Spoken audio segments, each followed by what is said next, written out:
Hi, I'm Karlin Borisenko. In early 2020, I was the knitting Democrat who accidentally went viral on the internet for going to a Trump rally and then left the party. I became the conservative darling, was on all the shows, traveled around the country, and then realized that conservatives were no better than Democrats. If there's one thing that I've learned, it's that both political tribes are two sides of the same coin. But it wasn't all bad. On my journey, I became obsessed with understanding the woke ideology and the culture war. I broke the story of the city of Seattle doing segregated training with its employees. How bad has this stuff become? The city of Seattle has now put out, I'm not kidding you, this is according to Dr. Karlin Borisenko, who's an organizational psychologist. The city of Seattle asked its white employees to voluntarily spend a day off in a training about their internalized racial superiority. I broke the story that led to the first ever federal lawsuit against critical race theory in the schools. I broke the Coke Be Less White story, one of the biggest anti-woke stories of all time. It got over 30 million views. Coca-Cola's corporate headquarters even had to change their outgoing voicemail. Throughout the past few days, you may have seen inaccurate reporting on the content of our recently launched diversity, equity, and inclusion training program. I exposed the schools in Burlington, Vermont for grooming middle school children live on the internet. They called me an unwoke cult leader for that. And the Vermont Human Rights Commission slandered me publicly as being a hate channel. I even got called a hero in Breitbart for exposing that the Washington Post was writing a hit piece on Christopher Rufo. I have broken story after story after story about what's going on in the public schools, from Cambridge, Massachusetts, to autistic sex education, to the Department of Education in Michigan, literally training teachers all over the state how to groom children. I wrote a book called Actively Unwoke, the ultimate guide for fighting back against the woke insanity in your life. I host a podcast all about fighting back, and I'm downloading all of my knowledge to you on my Substack, karlin.substack.com. The world is a crazy place.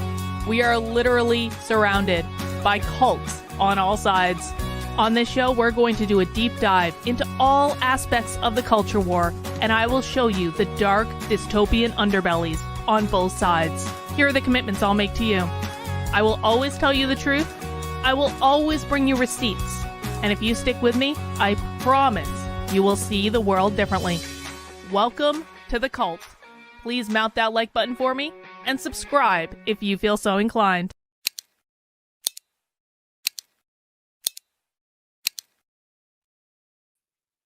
Hello, everyone, and welcome to the cult. Happy Thursday. I have a confession to make.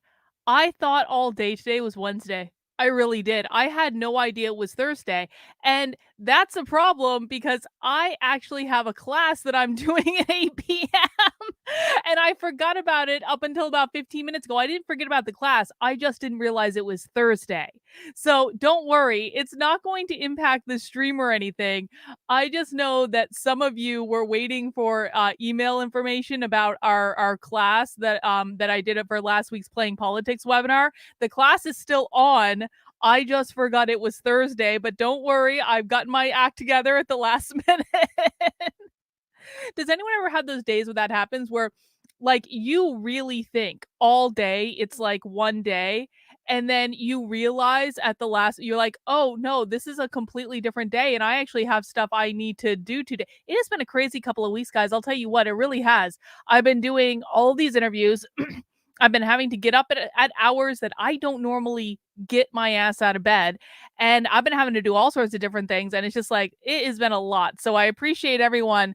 I appreciate everyone kind of bearing with me as I get my act together. I swear to God, I really am an adult on a good day.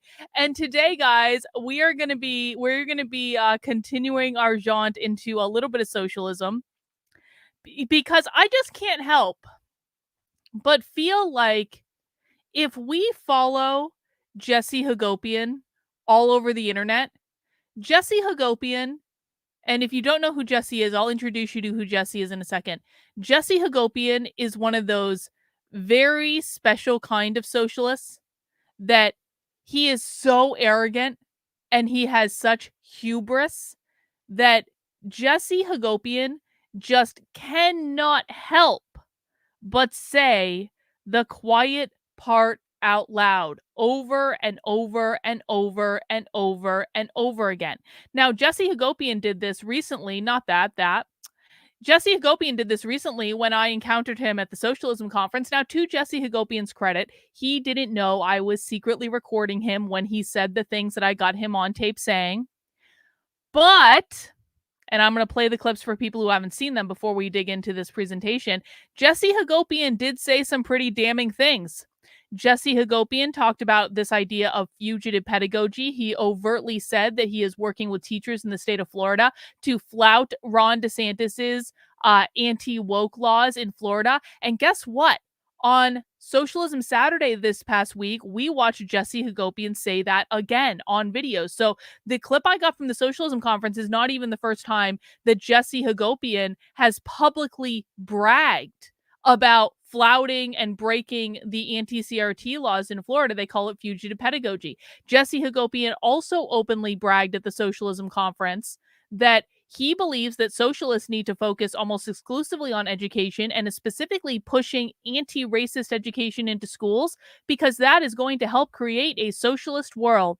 And so I'll play you those clips in a second, but I bring this up because what we're going to be watching today on the stream for about an hour, well, up until 8 o'clock when I actually have to go to the class that I forgot I was doing until 15 minutes ago. Don't worry, there's nothing I need to prepare for it or anything. It's fine. But we're going to be watching this stream. This stream is on a YouTube channel called Anti-Racist Teaching and Learning. And you guys know especially how I love it. That's Jesse Hagopian right there. You guys know how much I love when adults put students on video. You guys know just how much I love when adults, to virtue signal, put students on video as a virtue signal on the internet. It's just my absolute most favorite thing. And so we have this panel called Youth Rising Panel with our favorite say it all anti-racist teacher, Jesse Hagopian. Across the country, high school students are rising up and using their schools as staging grounds to fight for a more just world. Oh, it kind of sounds like they're teaching students how to be activists. Young people are resisting the onslaught of racist and homophobic attempts to ban and restrict what students can learn. They're fighting back against transphobia, sexual violence, and ableism, all surfacing within the walls of their schools. High school students are demanding a say in how schools keep them safe and healthy during the pandemic and beyond. And in doing so, young people are leading the way forward for all of us. This panel, co-sponsored by Anti-Racist Teaching and Learning Collective and, wait for it, the Zinn Education Project, as in Howard Zinn, as in People's History of the United States, brings together high school student organizers, high school students, from the Mid-Atlantic to the Midwest, from the Northeast to the Deep South, to share their struggles and discuss their strategies for resistance. The goal of this panel is to strengthen the connections within this national group movement on the rise and to make sure adults are following the youth leadership and fighting alongside them. Hello, Paulo Fieri, Pedagogy of the Oppressed, featuring students from Georgia, Florida, Pennsylvania, Michigan, Chicago, and New Haven. And so that's what we're going to be watching today on the show, ladies and gentlemen. It's going to be our two favorite things, socialisms and virtue signaling with children on the internet. Yay! But before we get into that, I do want to just remind everyone, do make sure you are subscribed to my Substack, which is Carlyn, KARLYN.substack.com.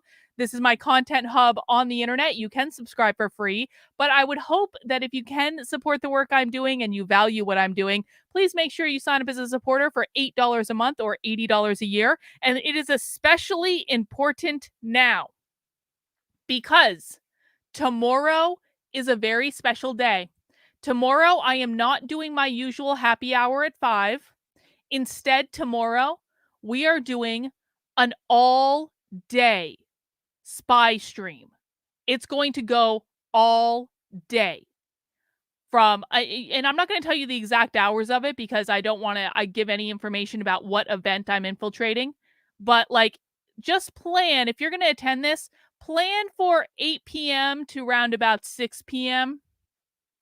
I'm just saying, it's not like you have to come for the whole thing or anything, but this is a supporter exclusive all-day spy stream infiltration. This is only for people who are signed up as a monthly or annual supporter on my Substack, my locals, my Patreon, as a Twitter subscriber. So you're paying me $5 a month on Twitter. Or if you are a YouTube channel member, you'll get access to this as well. And what this means is that, 8 a.m. Did I say 8 p.m.? That's 6. Okay, 8 a.m. to 6 p.m. What this means is that tomorrow morning, bright and early, far before I'm supposed to be awake on a normal day, I will be sending out a link to everyone who is a monthly or annual supporter on my Substack, my locals, my Patreon, my Twitter subscribers, or YouTube channel members. And you're going to access it through the link on Substack that I'm going to send you. I'm going to take you to an unlisted page that it's going to be YouTube. It's going to be like most of you are watching it right now. Yes, Vince, this is going to be Eastern time. Yep.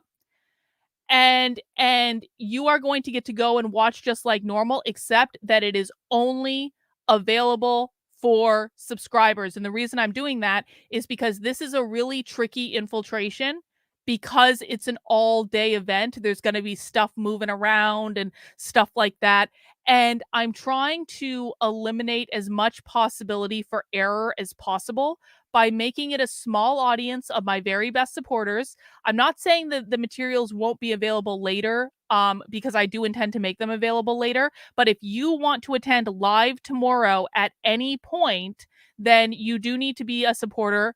The link will be sent to whatever email you signed up with, Tayton. Like, it's just like normal. It is literally, if you are a supporter on my Substack, you're going to get the link just like normal. If you are a supporter in my locals, you're going to get the link just like normal. There's no fancy additional mechanisms to this. You just got to make sure to check your email. You don't have to attend all day. You can pop in, pop out. But it is my plan to be live for the full day.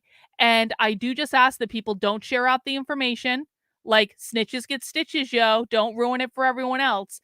And we are going to be doing that all-day event tomorrow. And so if you do want to attend that, please do make sure you are signed up on whichever platform works best for you. If you're having trouble choosing, I would recommend the Substack. That is my preference, but it is entirely up to you. All right, before we get into today's webinar, I do want to just play a couple clips from Jesse Hagopian so you guys remember who Jesse Hagopian is. These are clips that I recorded exclusively at the Socialism Conference, so you can hear kind of some of his thoughts. Let's listen to this clip. In this clip, Jesse is going to be talking about how he is breaking Florida state law. All right. Thank you, everybody. I'm Jesse Hagopian. I'm a teacher in Seattle, and I work with Black Lives Matter at School and the Zen Education Project and Rethinking Schools. So I've actually got to Zoom in and do meetings with classrooms in Florida and with some bold teachers who invited us into the classroom in the tradition of fugitive pedagogy, smuggling in contraband curriculum. Showing the film, The Rebellious Life of Mrs. Rosa Parks, and then having us come and discuss systemic racism in a state where it's illegal. And so that rebellion is inspiring to me, and telling teachers in my state to do this work if they can do it in those conditions, right? So I thank you all for the work you are doing, the fight that you're. So that is Jesse Hagopian, and that clip goes on a little bit. He talks about some other stuff, but the big thing there is he's flat out admitting that he's working with teachers in Florida to break the law in Florida. But I want you to listen to this next clip too, because this is actually where Jesse says the really scary part. This is where Jesse flat out says that socialists must target education in order to push anti-racist education into schools and create a socialist world. Let's listen. So I just want to wrap up by talking about why I think this struggle for anti-racist education right now should be a central fight for the left, for the socialist movement in this country, for everyone, and struggle for social justice. I think too often the left organizations have seen education as just one among many arenas of struggle, instead of seeing it as a centrally, strategically important struggle that has the potential to bring together tens of millions of people. When you think of everyone as a public school student and all the parents and all the educators who are unionized, this is like a key value. This is always, should have always been a major focus of those of us who want to transform the world and see a socialist society. This should have always been a major focus for those of us who want to transform the world and see a socialist society that is pushing anti-racist education into schools. So I think that's a little bit funny. Now I want to just tell you guys before we get into the training, talk about something else real quick, because Two Ladies Midwest says, I tried to reach out to the Florida Attorney General, no response yet. Well, it's funny you bring that up, Two Ladies Midwest, because I personally have both reached out to Ron DeSantis's office myself, and I know other people have sent this to Ron DeSantis's office, and wouldn't you know it, but Ron DeSantis's office hasn't said anything yet. I've gotten no comment, and that's fine. They don't have to comment on it. I don't know why they wouldn't. It's not as though a whole bunch of people on the internet haven't overtly heard this guy brag about working with teachers in Florida to break anti-woke laws in Florida. Like, not even beating around the bush, saying the quiet part out loud. Ron DeSantis is running on being the best anti-woke candidate. Why haven't they said anything about this? Why haven't they done anything about this? Like, is anyone even looking into this? Is anyone doing anything? And the reason I bring this up is I want to show you the reaction of, well, your typical conservative on Twitter when I bring this stuff up, because I've got an audio recording of this guy saying he's breaking Florida state law, working with teachers in Florida, breaking state law. Like, this is not theoretical. Like, it either is happening or it isn't. And according to him, it is happening. And so I think that, does anyone else think that this is something that the governor of Florida should, I don't know, maybe look into or delegate someone to look into it? I mean, he claims to be the anti-woke governor. What is going on? But let me just show you the typical kind of reaction from conservatives that I get when I do stuff like this. Because of course they're not all conservatives. Some conservatives are fine, but there is a particular group of low IQ conservatives who just run around the internet all day going, Carolyn's crazy. She's mentally ill. She's crazy. She's mentally ill. Don't listen to her. She's crazy. She's mentally ill. So this is the reaction that I got from one of those stupid conservatives on Twitter today. And I want to give you guys an idea of how much conservatives, some conservatives, not all conservatives, actually care about the things that they claim to care about. This woman said, when you are on the record as consistently attacking DeSantis in general, when you are a known wackadoo by so many, what makes you think you are entitled to any kind of response you try to demand from people? People have a right to not associate with you. Well, yeah, she's right that people do have a right to not associate with me.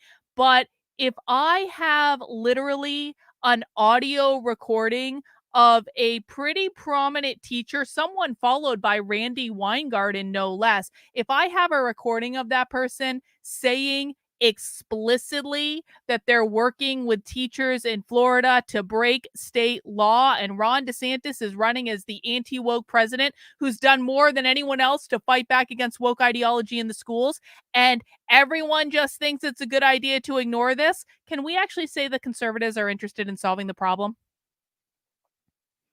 Or is it just about clout? Is that all it's about? Kind of seems that's what it's all about to me.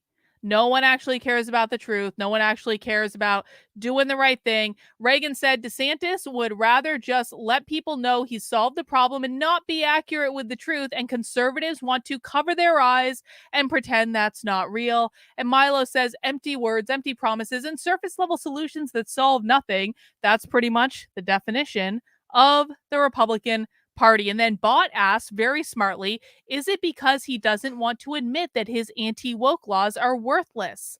Huh.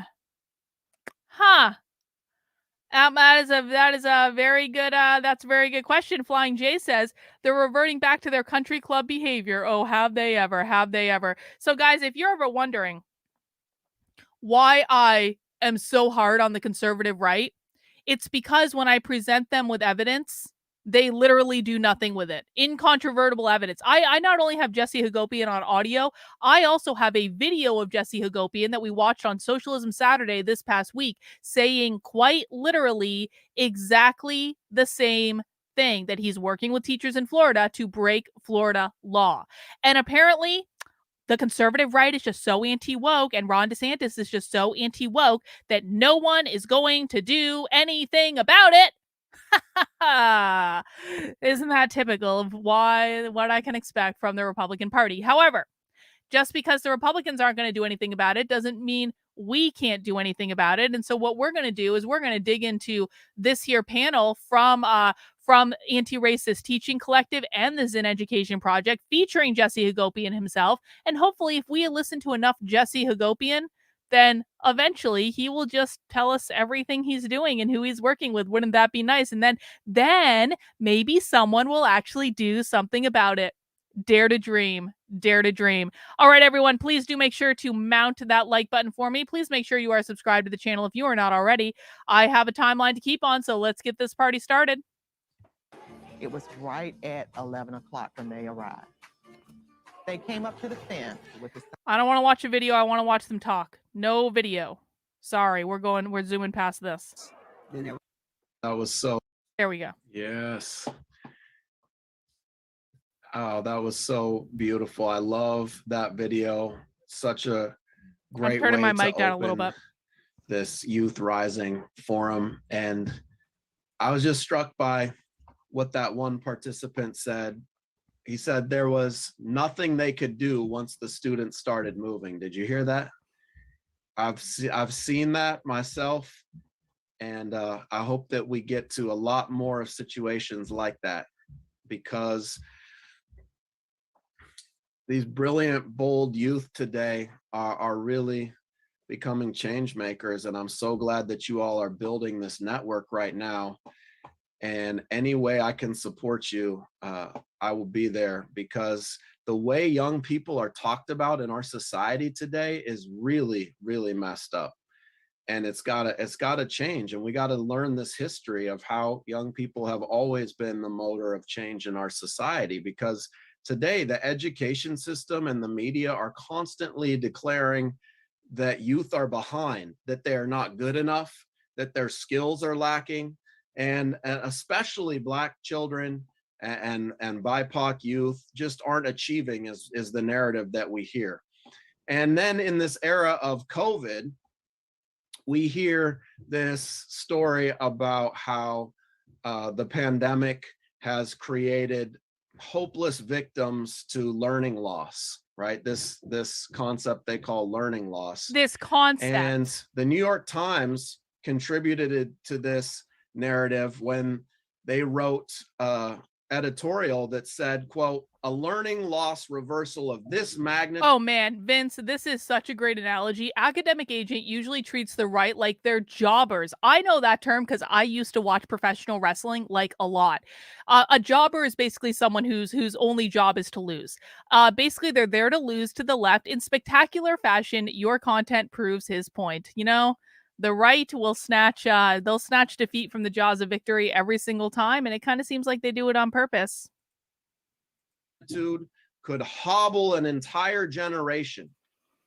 And then we heard the McKinsey company consulting firm release a statement saying learning loss will probably be the greatest among low-income Black and Hispanic students. And this learning loss narrative is similar to the achievement gap rhetoric, and it's an example of deficit thinking that feeds into racist narratives that proclaim that Black students are perpetually behind white students, without acknowledging the incredible strength and brilliance of Black children, the many ways they excel that are undervalued by our system, but also without acknowledging what Dr. Gloria Ladson-Billings calls the education debt. And the education debt is what's owed to Black children because of the systemic lack of support and underfunding of their schools. So a study came out recently that shows that school districts serving predominantly white kids receive $23 billion more in funding a year, right? And this, they don't want to talk about that gap though. They don't want to talk about that funding. You know how I think we can solve that funding gap? I have a couple of suggestions. Number one, can we just implement universal school choice? Like, if we're gonna do this thing, this crazy, concept called government-run schools, can we just implement universal school choice for everyone? That would just clear things up very, very easily, because then your school would no longer be dictated by what zip code you happen to be in, and your property taxes would probably really level out, because most of your property taxes go to pay for the public schools anyway. And so people would, like, poor black kids could go to the same schools as rich white kids. I think it's just a great idea for poor black kids in previously underserved communities to be able to access the same schools as rich white kids. I don't see anything wrong with this. I think it would solve all of Jesse Hagopian's problems. But even better than that, what I would really like is to just get rid of government schools entirely and come up with other educational solutions. I think that would actually fix a lot more problems. But if we want to still play around and pretend that public schools are a good idea, let's just do universal school choice. Problem solved. Gap. They just want to put the blame on black students, right? And I think moreover, it misses the fact that there are deep lessons that youth are learning and also teaching about the nature of power and privilege in this very moment, right? And what struck me was that at the same time as all of these learning loss narratives were coming fast and furious in the media, the Black youth were rising up around the country in the 2020 uprising in the wake of the murders of George Floyd and Breonna Taylor and Tony McDade and so many others, right? And so you have a situation that was just absurd. I said, hold up here. You're telling me that Black kids are hopelessly behind, and yet they have become the most important professors in our country who are teaching the nation about structural racism, and they've organized the broadest protest in US history, what the Washington Post called the broadest protest ever. So to me, it was just incredible what Black youth were teaching the nation. And I think one of the biggest achievements of the 2020 uprising happened in education. It was kicking the police out of schools, right? Only a few cities defunded the police, but Minneapolis first, and then St. Paul and Oakland public schools and the Denver public schools and the Charlotte's public schools. And I'm proud to say where I am, the Seattle public schools kicked the police out and said, it was because of a young activist in Seattle named Angelina Riley. By the way, for people who are unclear about this, one of the primary things that socialists want to do is they want to abolish the carceral state.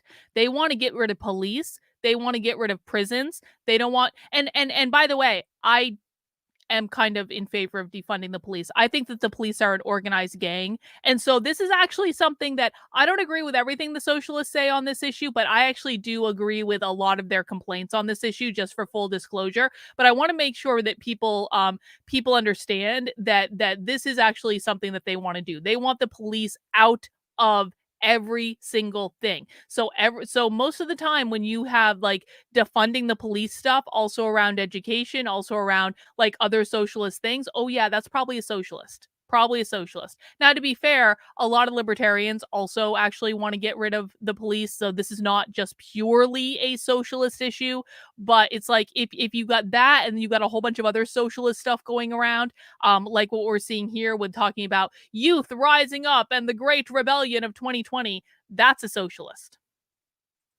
And her friend Kiddis Habte, they launched a petition in Seattle to get the police removed.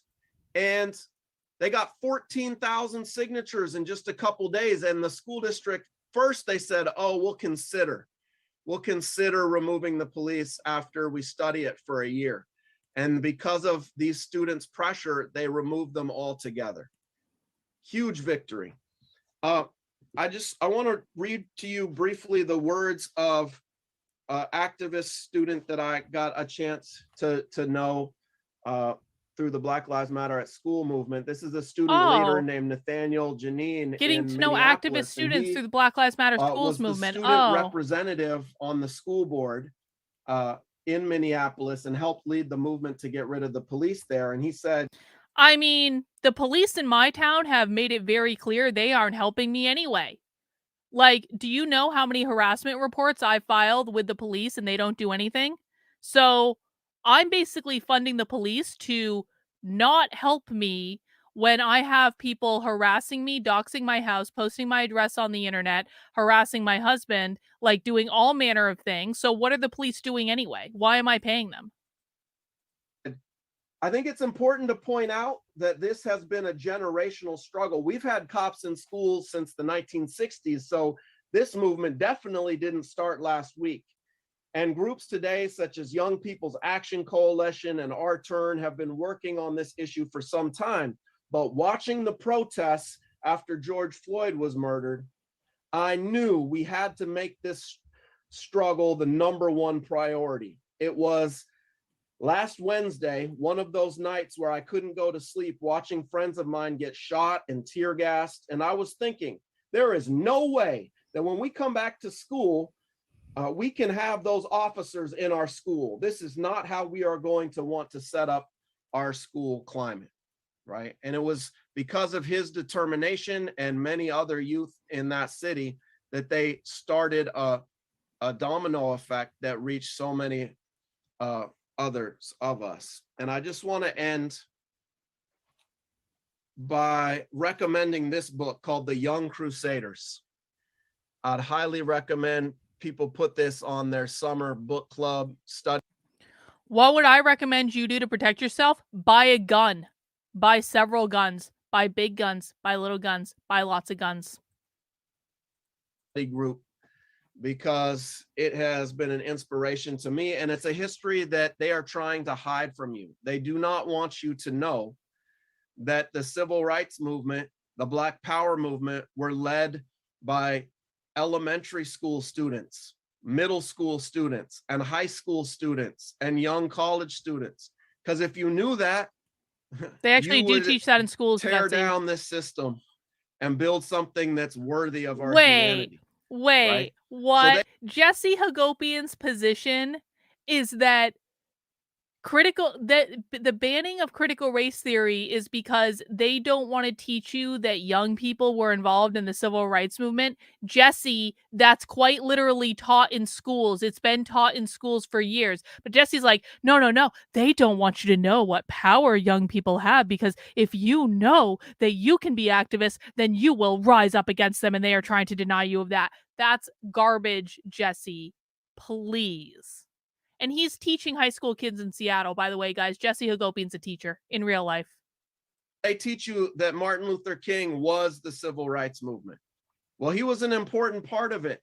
But the civil rights movement were young people sitting in at lunch counters, building freedom rides. Then why do I know about the buses, the college students going on the buses to the South, Jesse? Why do I know about that? I'll just end with this quote from the book. He says, "We have witnessed children and teenagers taking center stage in 21st century protests and demonstrations aimed at addressing the deterioration in our physical environment and ending the unnecessary slaughter associated with gun violence. Yet, decades earlier, children and teenagers often took the lead in challenging the disparities in educational resources between rich and poor, Black and white public schools, opposing Jim Crow practices and accommodations, and protesting the unprovoked violence carried out by law enforcement officials." These are the shoulders that we all stand on, of young people who rose up and built the largest protest movement in US history. And I think there are so many lessons of that struggle that if we learn today, and if we are able to support you all as educators supporting you youth, that we can build a nation where young people learn to support and nurture each other. And the school system is about helping you unlock your dreams rather than locking you up in the school to prison pipeline. And those are the stakes in this struggle. And I'm so happy to be linking arm in arm with you in this fight. So any way I can Struggle is a support you, please socialist let me word. know. Thanks for having me today. Struggle means perpetual revolution. Thank you so much, Jesse, for that introduction. You're really framing this exactly. Okay, as a reminder, as we're getting into the student-led portion of this presentation, and I saw Sam say this earlier in the chat, so I appreciate that. We do not make fun of children on this channel, okay? There are normally 2 rules of my chat. Number 1, don't be a dick. You do not insult me. You do not insult other people in the chat. I can do whatever I want because this is my house. All of you are guests in my house. You wouldn't throw a hissy fit and sling mud at the walls if you were actually in my physical house, and you're sure as shit not going to do it in my chat. So don't be a dick. Number 2, no whining. If I tell you to stop doing something, stop doing it. I'm not going to accept whining or complaining or demands that I coddle you and your feelings and all that. I don't care that much. Just stop doing what I asked you to stop doing. But on days when we're watching streams that have underage children in them, or even if they're like 18, 19, 20, I still kind of consider those to be children. Honestly, their brain isn't fully developed yet. They're being used by adults. We do not make fun of children on this channel.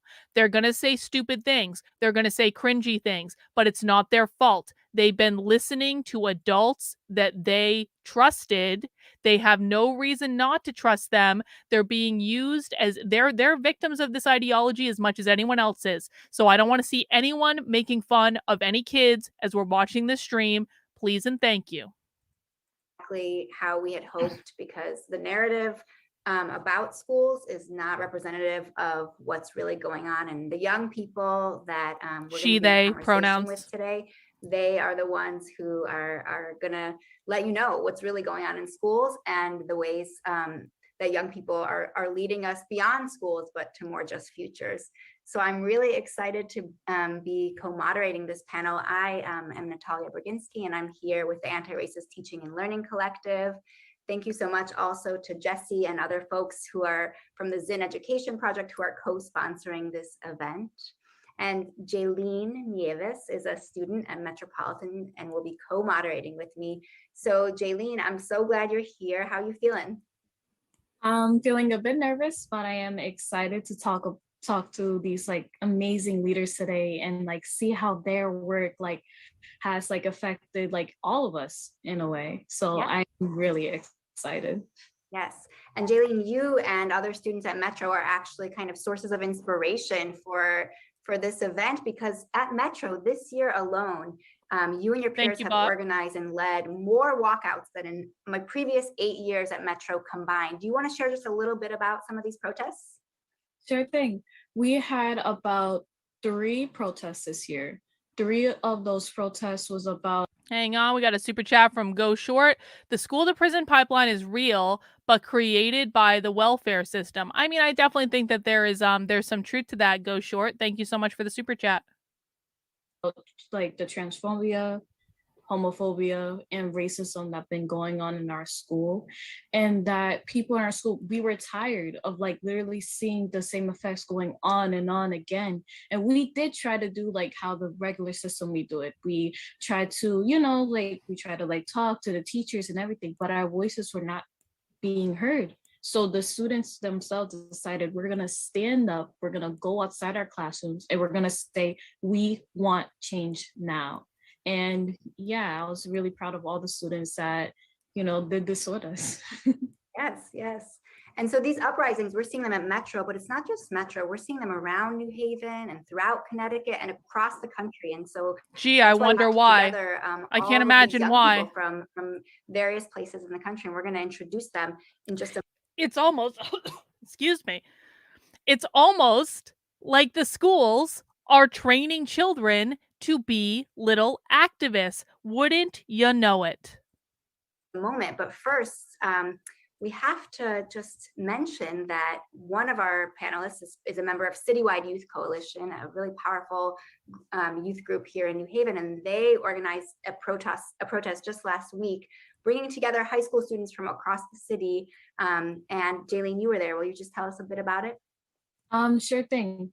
Over 700 students, literally, we all came to the green together and we walked throughout the streets, basically talking about how we did not want cops in our schools. And we want that funding, that resources to be connected to our mental health. We wanted more mental health resources, but like, again, we weren't being heard. So we literally walk out to the police department, and like me and members of SEJ too, we basically all went out and we basically speaked our voices, and it was very empowering. Yes. So thanks for that, and thanks to all the people who are already in the chat. I want to, as we start, I mean, can you see how insidious this is? It's like these students feel so proud of themselves because they had their voice. Now what she means when she says our voices weren't heard is people didn't do what they wanted them to do and demanded that they do at any given moment, which, like, I'm sorry, but if you're going to live in the world, you need to get used to people not doing what you want them to do at any given moment. It happens every single day. But I also think that this is just really insidious. Like, look at all the positive attention these kids are getting in terms of, like, their teachers have trained them to be activists. Their teachers have taught them that protesting and walking out of things is the only way that you can get stuff done. And so they go and do it. Again, this is what they've been taught. They are the victims of this. And then as soon as they go and they access their full activist selves and they go bend the knee at the police station and they make demands, and they're probably not even making coherent demands because they're students. They get all this positive affirmation and all of this stuff, and they get featured in webinars and they get made to feel special and they get pizza parties and they get all this stuff. It's insidious. They are training kids to be activists. They're training social justice activists. They don't actually think these kids are accomplishing anything. That's not the point. The accomplishing of the thing is not what this is about. It is about training the kids that this is how you get power and you make demands and you get what you want. It's about indoctrinating them into the ideology and getting them to take action that reinforces that ideology, and then praising them high heaven, up and down, when they do the things that the adults want them to do. That's all it is. Yeah. And the kids think this is great. They're like, we're changing the world. We're improving things. And it's like, again, that's not their fault. That's what the teachers have told them, but it's not true.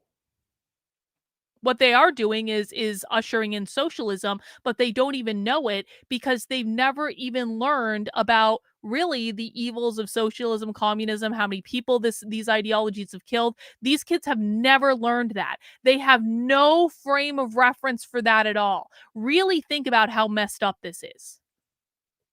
to invite our panelists, and Jaylene and I will be asking them questions. We want to encourage you to just be in the chat. We want to make this as much of a conversation as possible. So, say hello to each other, soup up our young people, and let's get it started. So first, we'd like to bring on Christina Ellis and Ida Gupta, who are joining us from York, Pennsylvania. Last year, their school district imposed a ban on a long list of books by authors of color and other anti-racist educational resources. So Ida, who is currently the president of the Panther Anti-Racist Union, and Christina, who is currently the vice president, fought this district-wide book ban, organizing a series of protests. Their campaign was successful. In September 2021, their district's Board of Education lifted the ban on these books. Joining them in our first round of questions here, we have Ana Villavaso and Vanessa Taylor, who are joining us from Georgia. This school year, they organized with young people across the state in opposition to divisive concepts bills.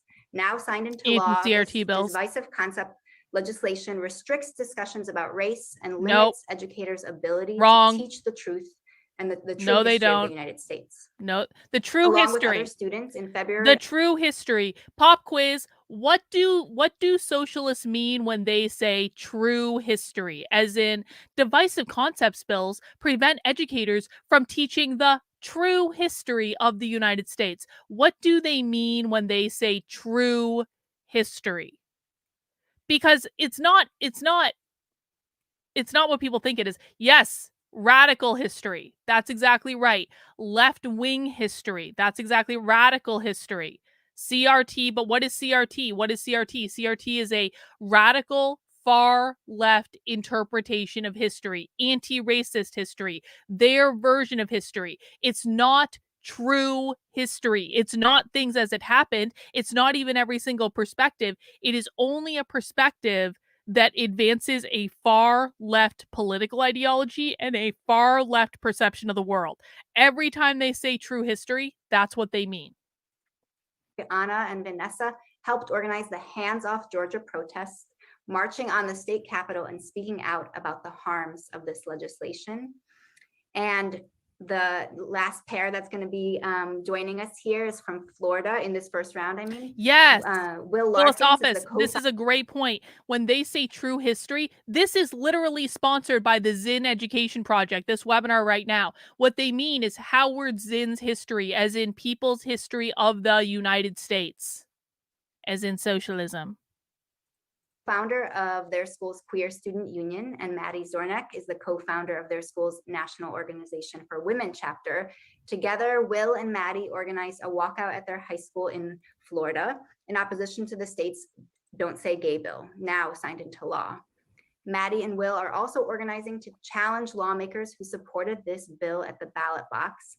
They organized a voter registration drive at their school this past month and have registered 200 new voters already. Yeah. So wave hello. Do you see this? This person's name down in the lower left right-hand corner is named Will. That doesn't look like a will to me, but okay. Remember, we don't make fun of kids. I'm just pointing that out. Our first round here. They, them pronouns. Panelists. Will has they, them pronouns. She, her, she, they pronouns. She, her, she, her, she, her, she, her, she, they. So this is a she, they. The leader is a she, they. She's a she, they. And this is a they, them. Stick them up in the chat. Yes, yes, yes. And Jaylene, you've got the first question for them, yeah? Yep. So the first question I want to ask you guys is, there's so many things to fight for right now.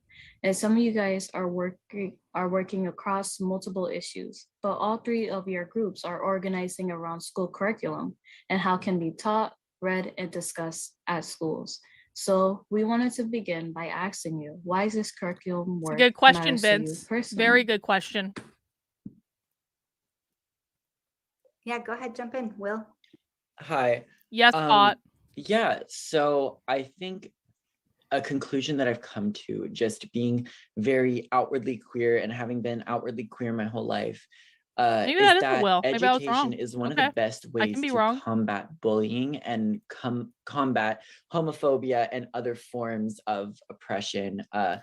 Okay. You know, so we need to back up. So the question that Will was asked here is like, what are the benefits, essentially like, what are the benefits of anti-racist education? Now, remember, before I started playing this presentation, we watched Jesse Hagopian, who is a co-sponsor of this presentation, say explicitly that the reason that you teach anti-racist education in schools is to create a socialist world. He said it explicitly. Now let's listen to Will's answer.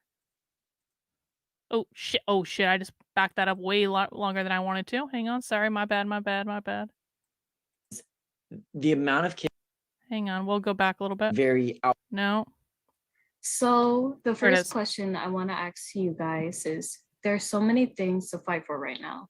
And some of you guys are working across multiple issues, but all three of your groups are organizing around school curriculum and how can be taught, read, and discussed at schools. So we wanted to begin by asking you, why is this curriculum work matters to you personally? Yeah, go ahead, jump in, Will. Hi. Yeah, so I think a conclusion that I've come to, just being very outwardly queer and having been outwardly queer my whole life, is that education is one of the best ways to combat bullying and combat homophobia and other forms of oppression. You know, in most schools, unfortunately, across the country, queerness is excluded from education. We don't learn about queer history. We don't learn about queer sex ed.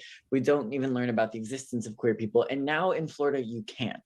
So Not true. Education has always been for me my saving grace, because I struggled a lot growing up with self-hatred and growing up with bullying because I didn't understand myself. And I had to do a lot of work to undo that, but all of that came from education. And so many people that I've talked to who have been hateful to me in the past were simply uneducated. Many didn't even realize being gay was not a choice. You know what I mean? And so schools are censoring this education when it should be a core part of the curriculum. We need to be See, I want to just really emphasize this again, guys. These kids are the victims of this ideology because they're quite literally taught that the reason that you're bullied in school is because of the people who don't want you to learn these concepts that have been banned out of school, when what they're talking about hasn't even been banned. These ideas have not been banned. It is not illegal to teach what he's talking about, or excuse me, what they're talking about. And so what the socialists do is they lie to these kids. They say, "You know why you've been bullied? It's because of those evil like far right fascists who don't want you to learn true history. That is the reason that you've been bullied. That is the reason that you have pain. That is the reason that you have suffered," when that's not the reason at all in any way. unteaching hate before it's taught by bigoted parents. And Bigoted parents. Florida is going the opposite way, which is really terrifying.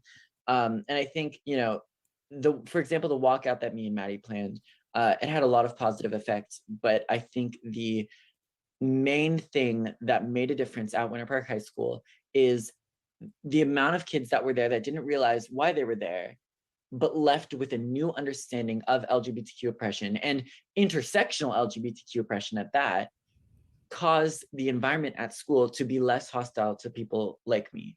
And, as you mentioned, we are working across a lot of issues, and sometimes it's hard to focus on one, but I like to focus on the one that I can What up, Brooklyn? speak to from experience. But it's always so important to remember the intersectionality of oppression, about how queer people are oppressed and people of color are oppressed, but then you mix the two and there's a whole new experience there, and there's so many different forms of oppression that can come together. Where And did Will learn it's intersectionality? at the core of all of these discussions. I wonder where. So I'm glad we're here today. But they're not teaching critical race theory in school. Where the hell did he learn about intersectionality then? Where did they learn about intersectionality then? They aren't teaching it in school, but they're okay, well, where'd they pick it up? Thanks, Will. Let's pass it to Maddie. Just keep it with Florida and keep it going from there. Yeah, I just kind of want to speak on the parental rights movement that's happening in Florida. We have these parents who are emphasizing that it's the parents' decision to teach what their child needs to be taught, and that they're saying that schools are indoctrinating their children with critical race theory and teaching them about institutional racism. Sorry, my dog's barking. But we all know that critical race theory isn't taught in third grade. And I'm sorry. What you're seeing here is a child repeating the talking points that the adults have given the child to repeat. We just heard Will, they, them, talking about intersectionality, which is part of critical race theory. It is direct. You cannot have one without the other. And then, so where did Will, they, them learn about intersectionality and critical race theory if it wasn't in schools? Where did that happen? And then you've got this the other student up at the top literally saying, she's literally parroting the talking points the adult activists have given her, which is critical race theory isn't even taught in K through 12 schools. Oh, it's not? Then where did Will learn it from? Just because they don't want their child to learn about something doesn't mean it should impact the other children in class. Just because they don't want their child to learn about Stonewall riots doesn't mean that this educational opportunity should be stripped away from another child. And I think, where did you learn about it if they're not teaching it in schools? Move forward is through education and by stripping away these marginalized groups and censoring these important, essential history lessons, we can't progress, and we can't learn from the past. Where did you learn about Stonewall if you didn't learn it in school? So, for me personally, I can relate to a lot of what Will was saying. Growing up as an Indian American student in a predominantly white district, I knew the importance of having diversity education in the libraries and taught in the classrooms because I was a victim of not having that at a young age. For me, growing up as an Indian American student in this district, it became so hard to embrace my identity and love myself and come to terms with the fact to embrace my culture and to show that to others without feeling ashamed or embarrassed or being made fun of for it. A lot of times I was made up fun of for my cultural attire, the things I ate, how I looked, the accents of my people. So all these things culminating into one was all a result of a lack of education. A lot of the hatred that I experienced, as Will said, stemmed from ignorance.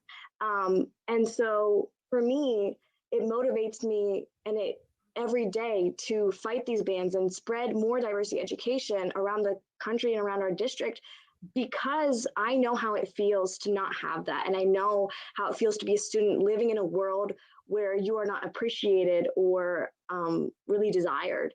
So I really work to make sure that no other young student of color or marginalized student has to go through the same experiences that I did as a young student. Did she say, did that student say lack of radical teaching? Because she learned that line from a socialist. Radical means socialist. Unless you're a surfer or a pizza delivery man or a Ninja Turtle, radical means socialist. And to echo off of Ida, I also kind of went through a similar thing where I went through some discrimination within my schooling, my K-12 schooling. And it got to a point where in my elementary school years, straightening my hair was no longer a choice for me. It was like the only way for me to present myself in school because I was too scared of kids pulling on my hair, making fun of me because my hair is big and poofy. Now when I straighten my hair, it's a choice. And I don't necessarily worry about. This is a great question, Kyle. Kyle asked to clarify something. When they use the word struggle, it is more synonymous with socialist activism or socialist revolution. Socialists believe that they are engaged in a perpetual revolution. The struggle is perpetual. It is ongoing. It never ends. Social revolution, the revolution will be perpetual. Like the revolution's never going to end. So you have to think about these two things as like as synonymous with each other because socialist activism is the perpetual struggle. It is the revolution. Does that make sense? People having an opinion because I've now learned to embrace how I look and my culture. But back to the question, the curriculum is important. This curriculum is important because these stories, these narratives contain people's history. And we take away the books, and we take away discussions of others' history, we take away their stories, and we take away progress of others to learn about others. And back to what Will was saying, I think that we need empathy now more than ever. We need empathy. We need people to have understanding of others. And I was having a discussion with somebody else, like you don't necessarily agree with everything. You don't have to be 100% on everything, but at least be willing to listen, at least be willing to learn and to be able to understand where others are coming from. So I think that it's really important to have this curriculum in school to teach kids how to have discussions, how to have human discussions with others and to listen to each other and to build from that. And also going off of Christina, like, and also Ida as well, like growing up African American, like, and going to like a bunch of public schools, especially that were like predominantly white in the South, my education of my history and like America's history as well was just very extremely limited. My mom had to teach me about African American history, and even then, we talk about, you know, the history of America every single year from K through 12, and every year we have to learn something new, or every year we're not learning the full truth. So especially like in Georgia, when our representatives and were coming out saying that they wanted to get rid of these divisive concepts and ban all the critical race theory in schools and things like that, it really just kind of like shook me to my core because you're trying to, I felt as if they were trying to ban something that was already extremely limited. Like the bar was at the very, like, it was on the ground, and then they were trying to bring it even further down. And then also, If critical race theory isn't taught in schools, then why is it a problem for it to be banned? Because Maddie up here, and again, I'm not making fun of children. I'm just pointing out the script that this child was given to read by an adult. Also, notice that child has a Black Lives Matter sign right there, as well as it looks to be a Peloton to me. So I'm just saying Peloton ain't cheap. But Vanessa here has said that it's a very big problem that they're banning critical race theory in schools in Florida, and that shook her to her core. So which is it? Is critical race theory being taught in schools and it's bad that they banned it, or is it not being taught in schools at all? And if it's not being taught in schools at all, and K through 12 schools don't have to worry about it, then why does it matter that it was banned? also my mom has always stressed to me, like, as you know, since I was young, that education is the most important tool, and nobody can take your education away from you. Like, anything that you learn is going to stick with you for the rest of your life. And I feel like, just as many of my other peers have, like, mentioned before, like, once people are educated. Hang on. Question from Tayton. This is a great question for people who are new. Is anti-racism derived from CRT or no? Yes. Anti-racism and critical race theory are synonymous. Think of them as the same thing. They may have there are nuances. There are nuances, but like you cannot have critical race theory without anti-racism. You cannot have anti-racism without critical race theory. It's kind of like equity. If equity is taught, critical race theory is inevitably going to be there. If critical race theory is taught, equity is inevitably going to be there. Or systemic racism. If systemic racism is taught, equity is going to be there, CRT is going to be there, et cetera, et cetera, et cetera. So all of these concepts are interchangeable. You cannot do one without the other. They all exist in the same ecosystem. So if one is there, then all of them are there. Does that make sense, Tayton? Really great question, though.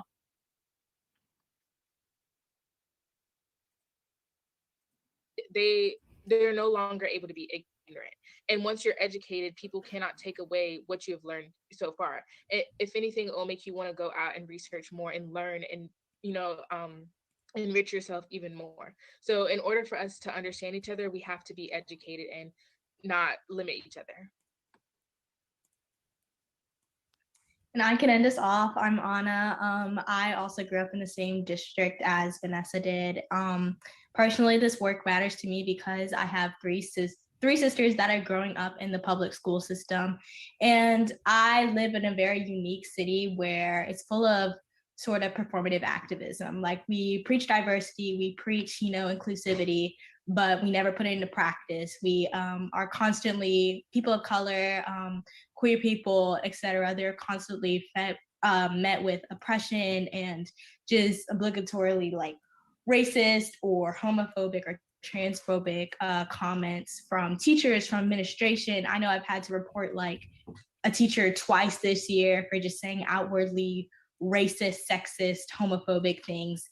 And so my goal, and especially this in this fight against prejudice, is to make sure that not only does this become a safe public school system, not a safe city, a safe state, a safe nation and world for my sisters that are growing up in the public school system, but also for people who are just. Danny has a question in the chat. Danny says anti-racism, CRT, queer theory, all equal Marxism. Is that correct? Yes, that's correct. That is exactly right.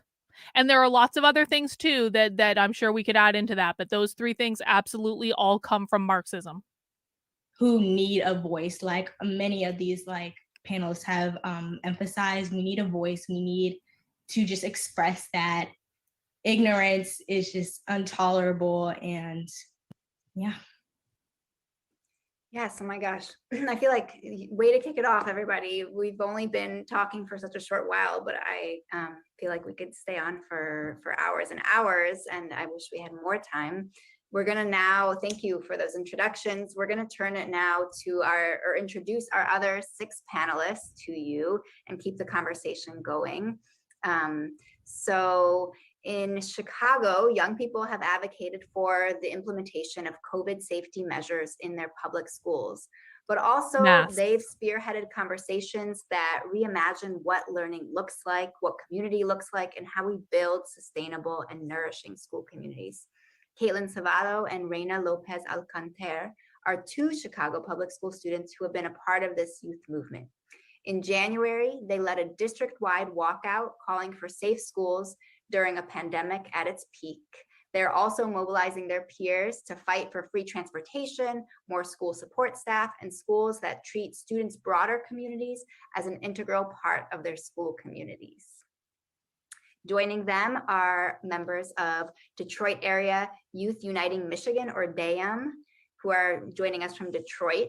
And after a youth summit on guns and violence, DAYM was formed to center Black youth's critique of systemic violence, which was missing in the gun violence conversation.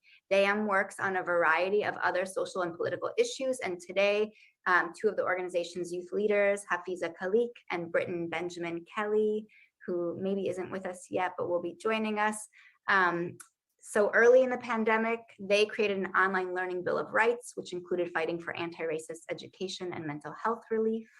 Currently, DAYM has been leading a campaign to end the uniform and dress code policy within their district and the ableism, sexism, and racism embedded within the policy. And then finally, I'd like to introduce our New Haven panelists, who are both students at Amistad High School. Jay Bethia is a member of Citywide Youth Coalition and the president of her school's Black Student Union and GSA. And Amaya Smith is the president of the school's Social Justice Club. Together, Jana and Amaya have fought for change around the school's policies related to sexual violence, which culminated in a walkout on campus that shone a light on rape culture and amplified the voices of survivors. They have also pushed to improve the sexual health education curriculum for their school. In addition to this work, Jay and Amaya have also been— I just want to remind everyone, because Social Justice Club, GSAs, Rainbow Clubs, all that sort of stuff. I just want to remind everyone, because we've had some new people join since I said this, we are watching a panel with high school students today. We do not make fun of students on this channel. If I see you making fun of students in this chat, then I will ban you immediately and you will not get a second chance, and I'm not screwing around about this. This is like one of the cardinal rules of this channel that you will not break. If you just can't help yourself, you can go somewhere else, but you're not doing it here. If you want to comment on what the students are saying, do it respectfully and make it about the content of what they're saying, not about the student. Fighting for anti-racism training for the mostly white teaching staff at their school. So you can hear it's just amazing work that these young people are up to. So let's wave and soup up our next 6 panelists who are with us. Yes.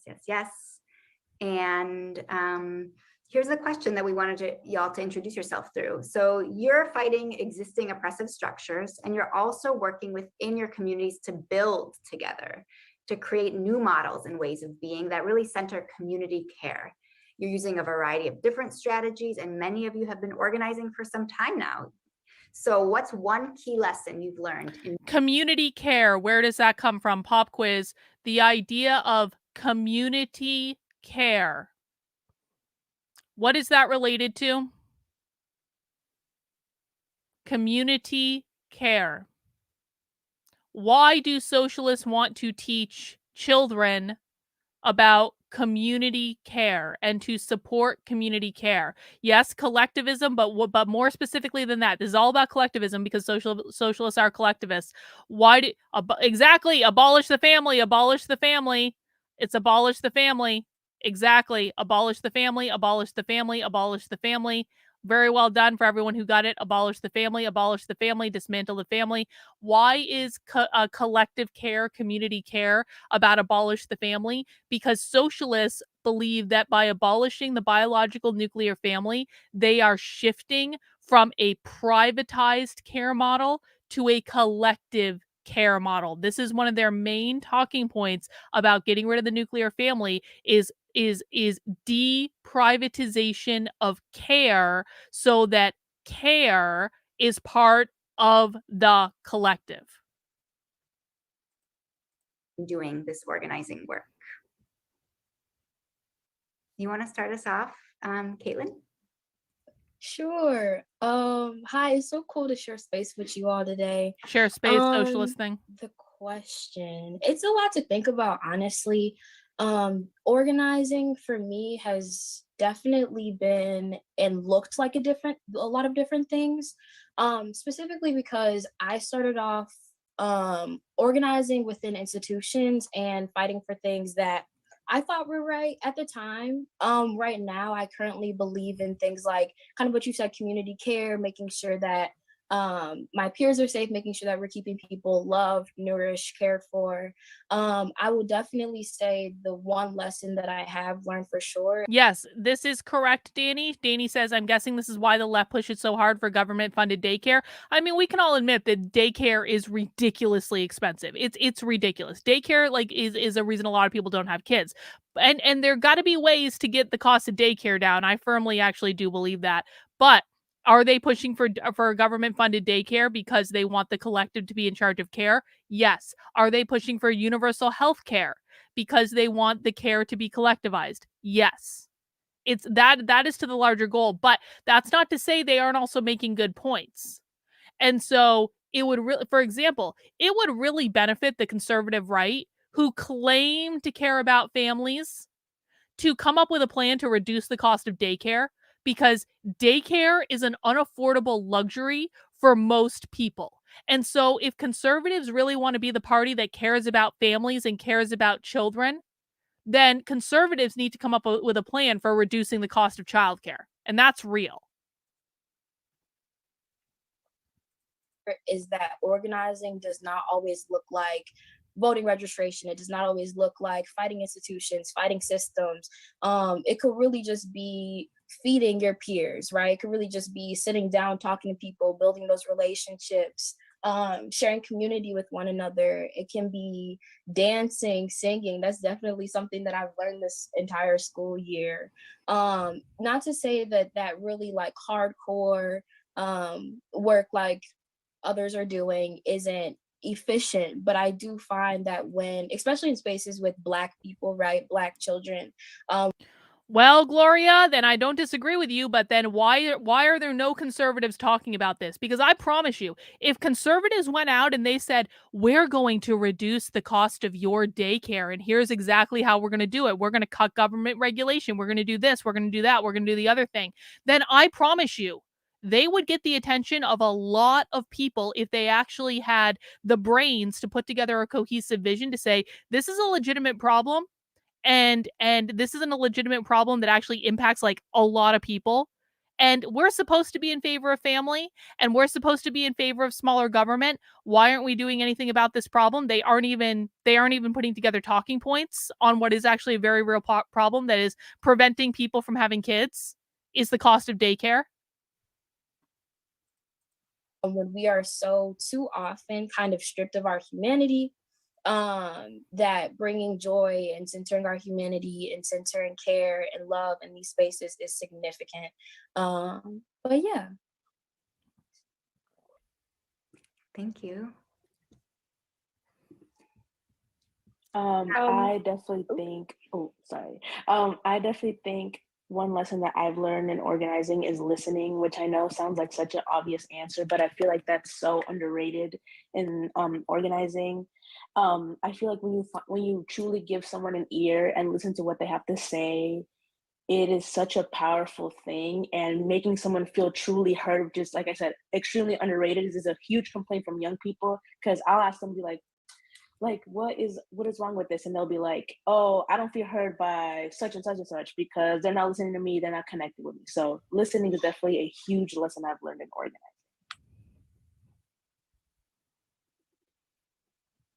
For me, I'd say the most valuable lesson that I've learned is you can't please everyone. When you want to have change, there are definitely going to be people that are on your side and, advocating for you, rooting you on, and supporting you. But then there are also people who just are not there. So I've had teachers try to undermine a whole campaign of the Social Justice Club because of a grammar mistake. And I don't know if some of that is ageism or if, like, it's just hatred toward the campaign itself. But just knowing that you have to stick behind what you believe in and what you know is right. And you can't let other people and their personal thoughts about you and the work that you're doing intimidate you, because it's all an intimidation tactic. So See, I feel like that's like the most valuable lesson. And it's really ironic how I learned this through organizing at school. Because I do work with a citywide youth coalition, and I've never really had people come to me personally with negative feedback. Like it's always been them attacking the organization, but never directed toward me. And so it's really special that at school where we're supposed to be learning math and literature and things like that, that was the lesson that I learned. I think the lesson that I learned is vulnerability because piggybacking off of what Jay said about like while we receive pushback for the work that we do from students, I think one of the most surprising things was like getting pushback from teachers. Because specifically with my focus, which is the sexual violence work and prevention, like yeah, like we'll have the adults who actually want to sit down, they want to know more, but then there are also the ones that have a very old school way of thinking. And instead of trying to read what we're sending out, asking us questions, and they see us in the hallways, it's more of like we're painted as being just disruptive. And so I've learned that being vulnerable, like if I'm talking about my personal. Hang on, I got a super chat from Rottweiler. Rottweiler says, these kids are the end goal of SEL and Fiere's generative themes by turning even the most basic math problem into a lecture about inequality. You know, that's a really, I totally agree with what you're saying, Rottweiler. It actually, like, this was illustrated so clearly to me today on Twitter. Someone sent me like a library notice of like something their kids were going to be learning at the library. And it basically was like, we're going to use social emotional learning to teach people how to be good global citizens of the collective. And I was like, could you be any more blatant about the fact that you're using Tate, and I thought that might have been you, that it could you be any more blatant about the fact that like you're using social emotional learning to train communists? Guys, anytime you see something around like the global collective is like any like the global community, that's about communism. It's not about anything other than that. It's communism. You always have to be very cognizant of the fact that these people are collectivists. They have completely different values than individualists do. Most people watching right now are individualists. We believe in the individual, and meritocracy and stuff like that. And so these people don't believe in individualism. They don't believe in meritocracy. They don't believe that an individual has the power to overcome their circumstances. They only believe in the collective. And that's what they're thinking about at all times, is the good of the collective. How do we make it's literally the Borg, in lack of a better word. And so like just look for things like community, look for things like global citizens, look for things like collective. You'll start seeing these words stand out everywhere, especially in relation to things like social emotional learning, anti-racism, critical race theory, systemic racism, etc., etc., etc. Bro, stop spamming my chat with this right now. I've had enough. Please stop. Experience, if I'm talking with another survivor, like let your voice crack. Like if a tear's gonna fall, like let that tear fall. Because I think a lot of the time when people see youth activists, they see us as strong. And they see us as like so strong that we're superheroes, that we're superhuman. And it's just like, no, like I'm a person, this hurts me, and I'm gonna let you see me cry.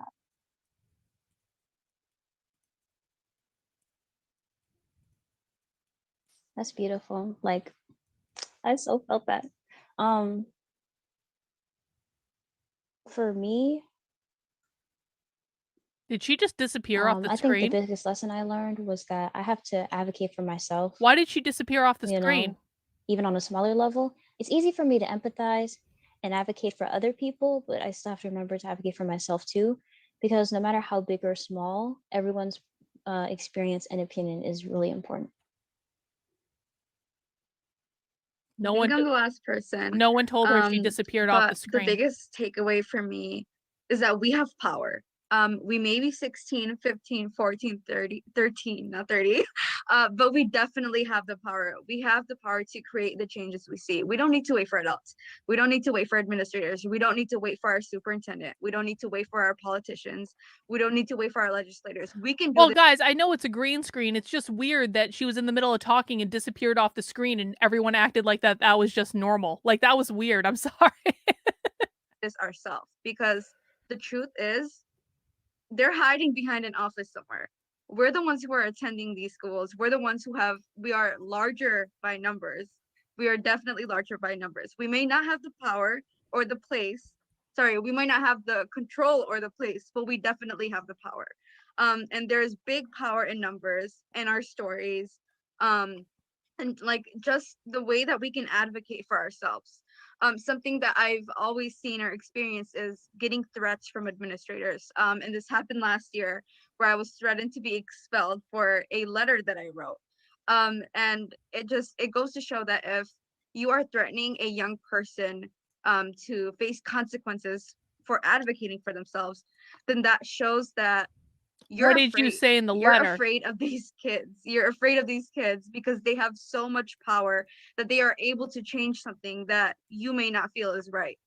And that's something that I've grown to learn, is that like it may not seem like youth have the power, but we do. Whew. Jaylene, what do you think of this so far?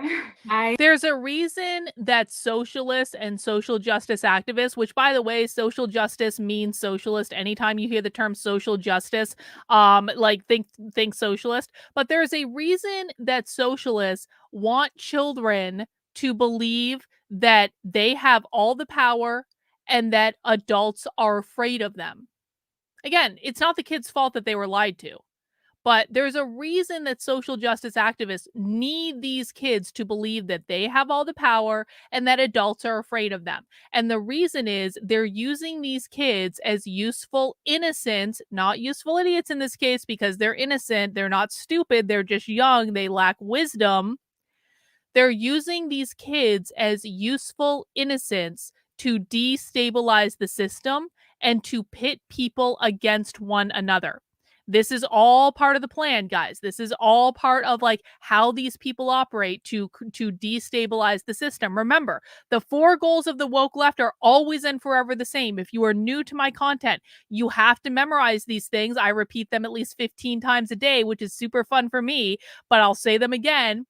The 4 goals of the woke left are gain as much power as possible, destabilize the system, attack capitalism, usher in their Marxist utopia.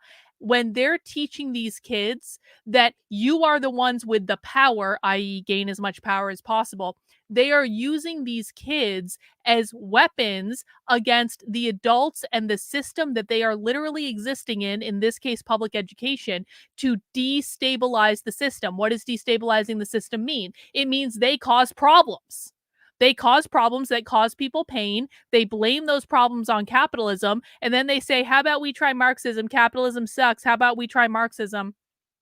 So what I want people to hear from this is like the reason panels like this exist is because they are using children as useful innocents to destabilize the system. That is the purpose of all of this. I think this is absolutely amazing. You guys made so many. Hang on. And this is a great point from Joe S. And you think the woke left are in positions of power now? You just wait. This is real, guys. You just wait. You ain't seen nothing yet. 5 years from now, 10 years from now, I swear to God, guys, if people don't start getting it together and start understanding what's going on, there ain't that much time left. I personally think we've already lost. I think we've already run out of time. But you give it 5 to 10 years when they're in positions of power. Oh, you think things are bad now? You just wait. You just wait and see how painful it's going to get. Key points, like we are the power, and I like how you really do establish that, because that the many times when you see lots of administration, lots of like corrupt leaders fighting back and be like, oh no, we won't let this happen, it's because they're afraid, because we have the strength. So they most of the time they say, oh yeah, you can't do that, because that they know we can do that. Right. And how you guys really express that. Yes.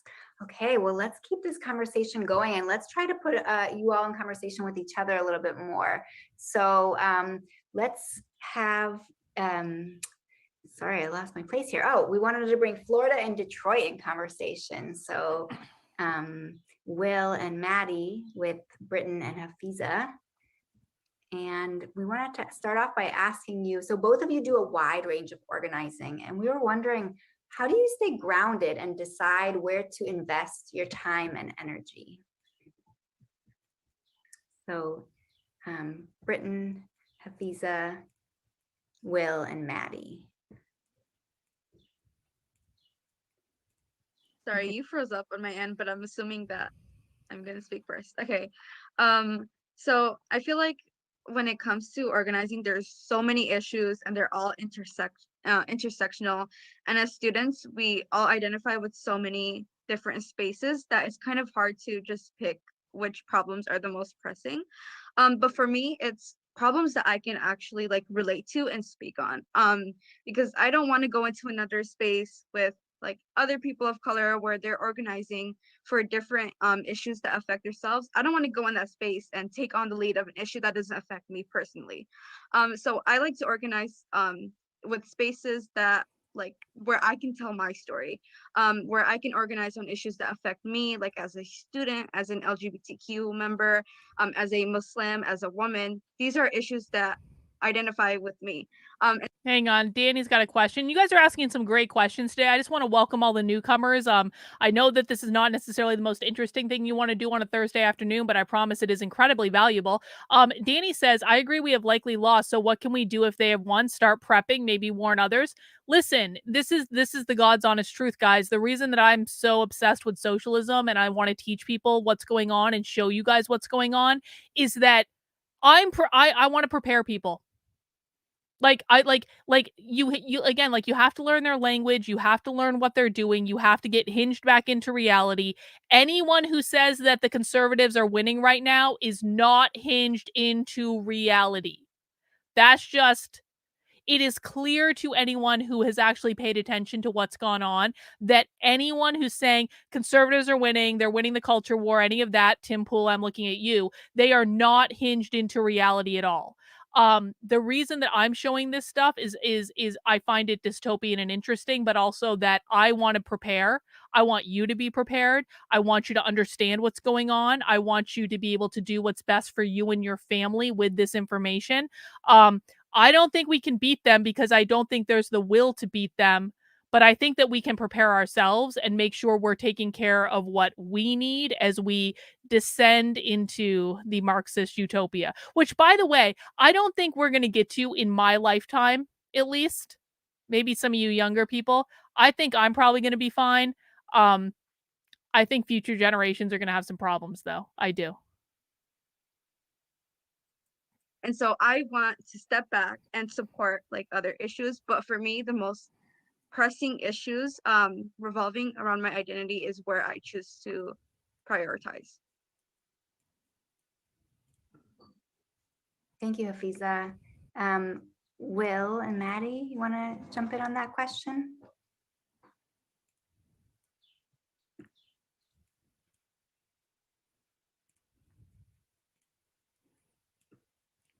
So the question is, what's most important in regards to your identity about activism? Did I get that right?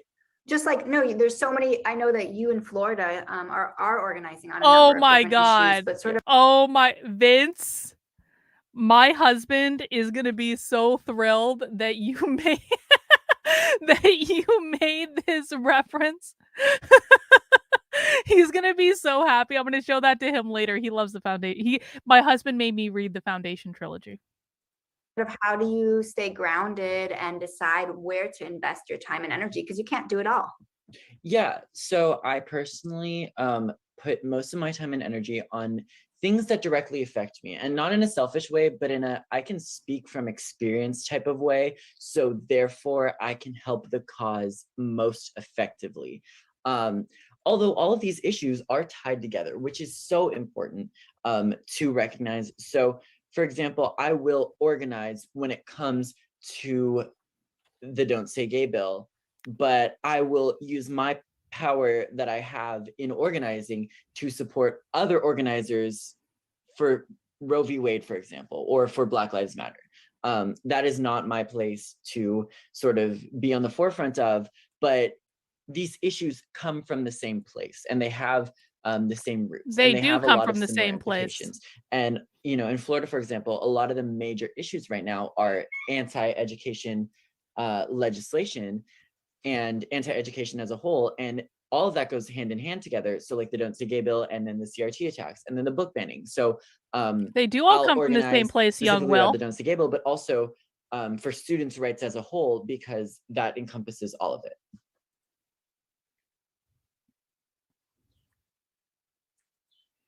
Yeah, and I'll just say, I am not part of the queer community, and I helped Will organize the walkout. But like during the walkout, I recognized my place in it. I didn't take the megaphone. I didn't shout how I'd be affected by this, because it's really not about me in that moment. I just wanted to support people who were organizing it. So I think that's important to understand. Like they've touched on, like your position and the spaces you organize in. If it's not like directly impacting you. Hang in. Kylie says, hang on, it's not sure. There it is. These kids may be repeating some talking points, but they're actually well spoken. They do not seem dumb at all. No, these kids aren't dumb. This is what I keep trying to tell people. Socialists are not stupid. They're not mentally ill. They're not stupid. They're not dumb. Like even younger, like they're very well read. Socialists spend a lot of effing time reading and studying. They spend time in academia. This is Libs of TikTok has done such a disservice to people, because Libs of TikTok is all about likes and clicks and Twitter cloud and all this stuff. And it's like Libs of TikTok has given people the impression that that activists are like crazy and have pink hair and are yelling all the time and are always doing crazy shit and are mentally ill, because that's all that they post. And so if you're only looking at Libs of TikTok for your information, you're getting a very, very, very distinct impression of what the left is. And that impression is not correct. These people are not stupid. These people are not mentally ill. The ones you seeing yelling and screaming and carrying on, that's not even real. They're just doing that for social media clout too. And then Libs of TikTok is taking their social media clout and using it to gain social media clout for themselves. Every single time that people say that these people are mentally ill is a time when we're letting them win because we're completely dismissing them. They have completely different values than we do. That is the disconnect. Well, they are repeating talking points, but they believe the talking points to be true. Every single thing these kids are saying, those are talking points they've gotten from adults, but that doesn't mean they don't believe them. They do believe them. It's just that the adults have given them the talking points. The adults have taught them. The adults have been teaching them their entire lives. So they're just repeating what the adults are telling them to repeat. You probably should not be at the forefront. But whereas like Roe v. Wade or like sexual violence issues, I can maybe speak more about my personal experience on.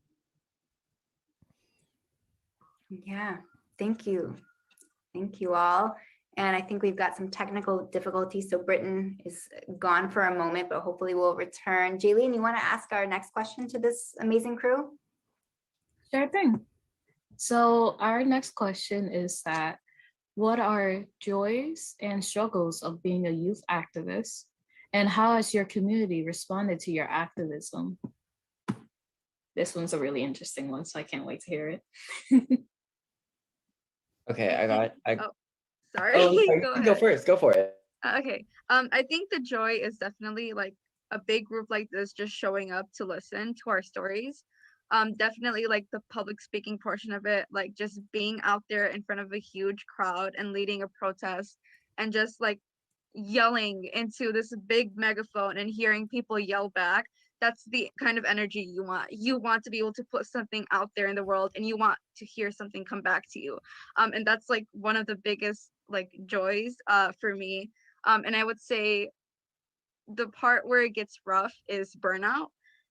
Like when we're continuously just organizing and organizing against so many issues that just keep coming up, it's hard to take a step back and take a break, because while it may affect you to be in this organizing space and like struggling and trying to power through to fight this issue, it also it also takes down your mental health of not being able to do anything. So it's kind of like circling back and forth between your mental health.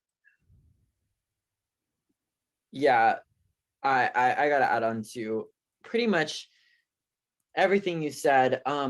It is so empowering being at the forefront of a lot of these, but for me, I think the biggest joy is learning about other people and having opportunities to talk to people like you guys and learn about other issues and other ways students are organizing. This has been one of the single most educational experience of my life has been being an organizer and an activist in my community. Look at that.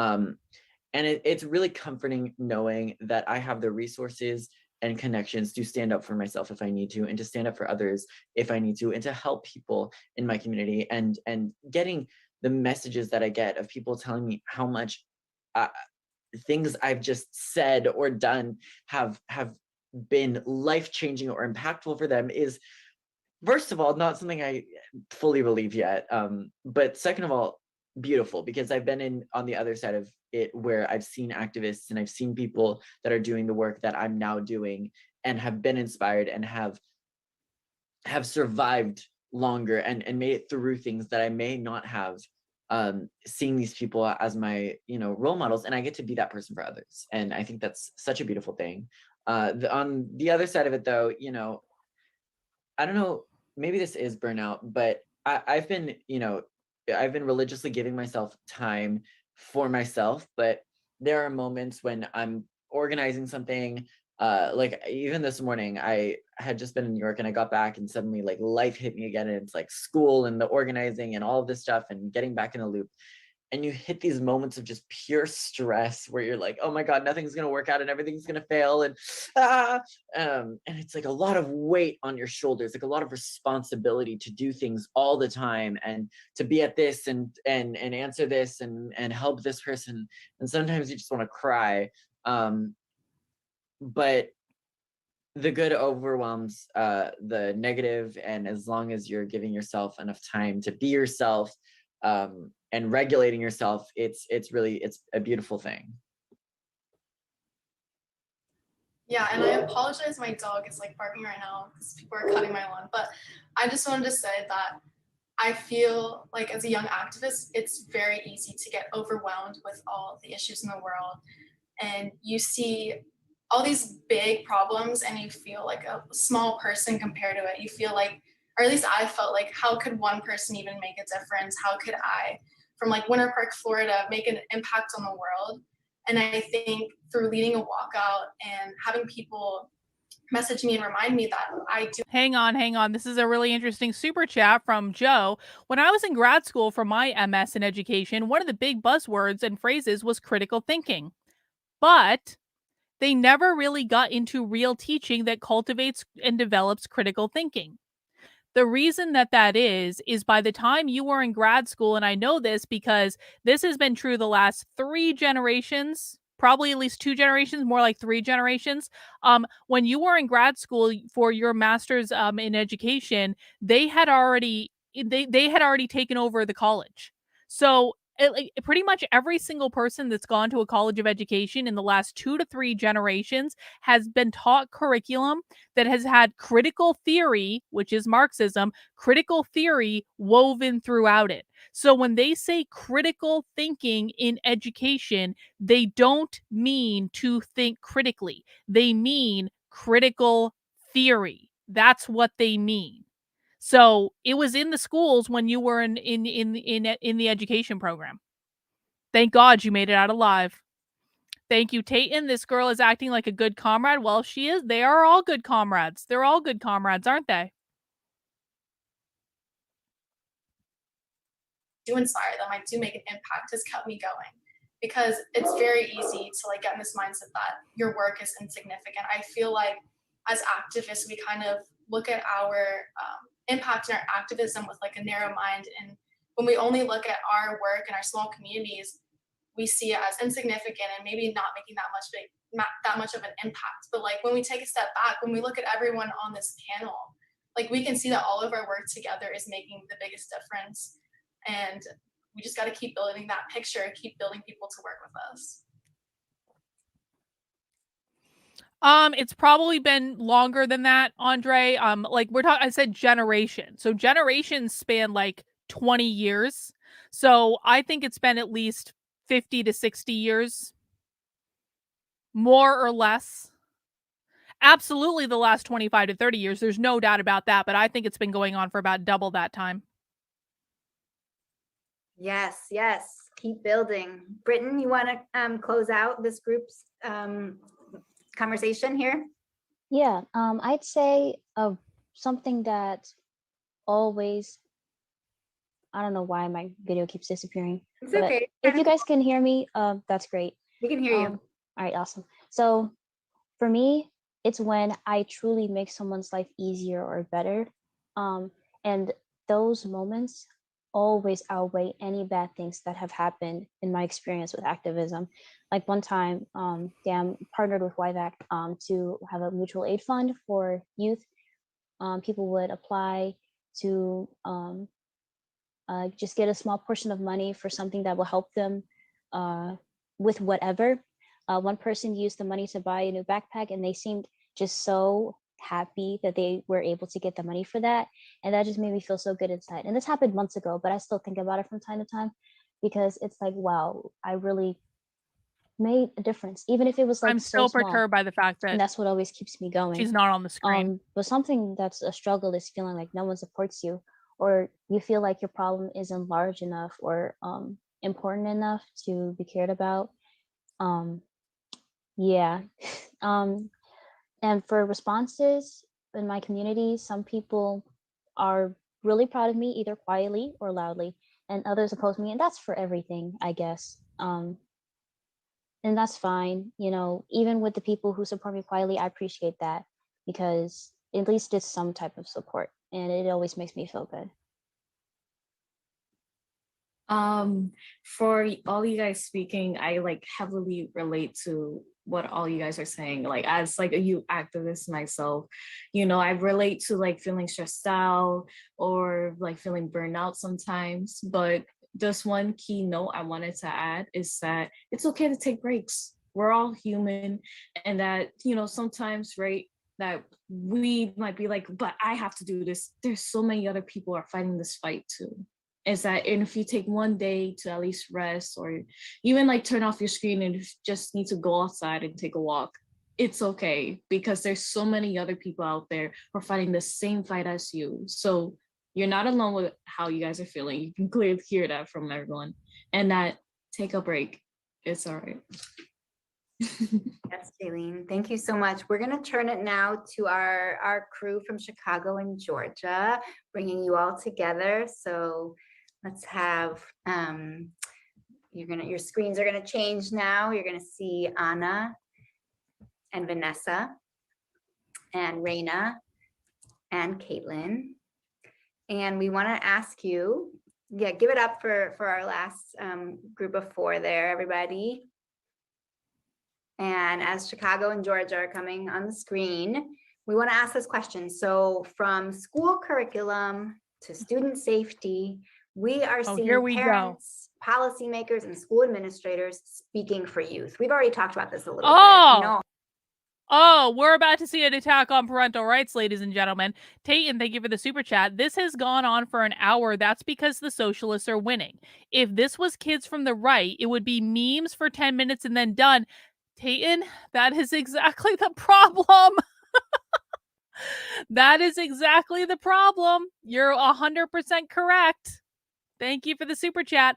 All right. Here's the attack on parental rights that was just made. The adult in the room, the socialist, basically just said, children, your parents want to speak for you.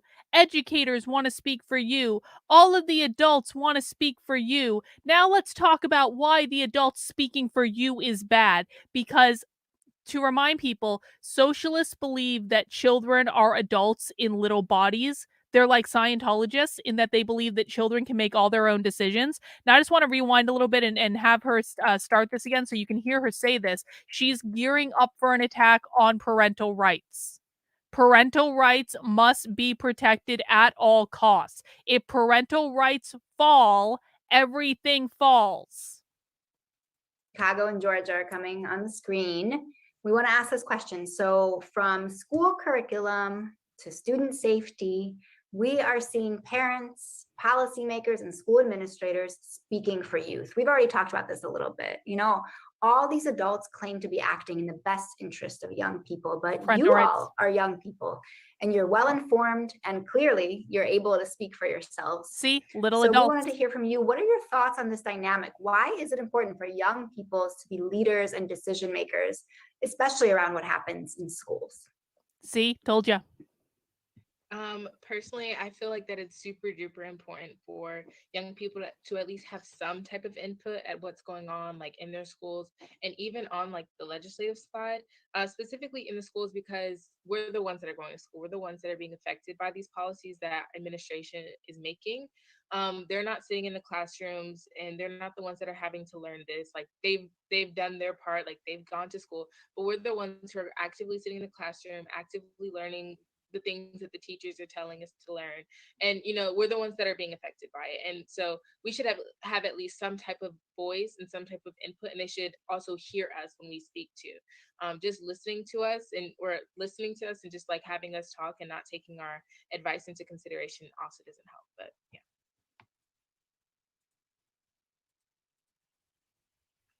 To bounce off of that, like Vanessa was saying, it's just kind of, we, especially in, I guess, our work, it's kind of like, it's interesting because the politicians and the legislators, they don't really understand that like there are teachers that are opposing these bills, there are students opposing these bills, but they kind of act on the will of parents, they act on the will of those pesky other parents. legislators, and they act on the will of their own self-interest in order to, I guess, pass these bills, especially. And that's something, especially in the hands-off protests, not only me, Vanessa, and the other organizers, but all the 250 students from 6 different schools. These, all of them, like kind of emphasized with their signs, with their chants, just talking to press, etc., that like we're the ones that have to deal with this. And at the end of the day, the bills that you're passing are going to have a direct effect on our future and the future of the people that come after us, not on particularly yours. And so that's especially been a really hard message to, I guess, get across to other adults, that like we're the ones that have to deal with kind of the decisions that you impose, and that's why we're fighting so strongly. And I remember, I think one of the signs that I gave out to another student said that, like, it's an issue when we have to walk out of school to protest school. And so that's something that's really a message that me, Vanessa, and the other organizers have definitely tried to emphasize with our work in order to kind of defeat that power dynamic.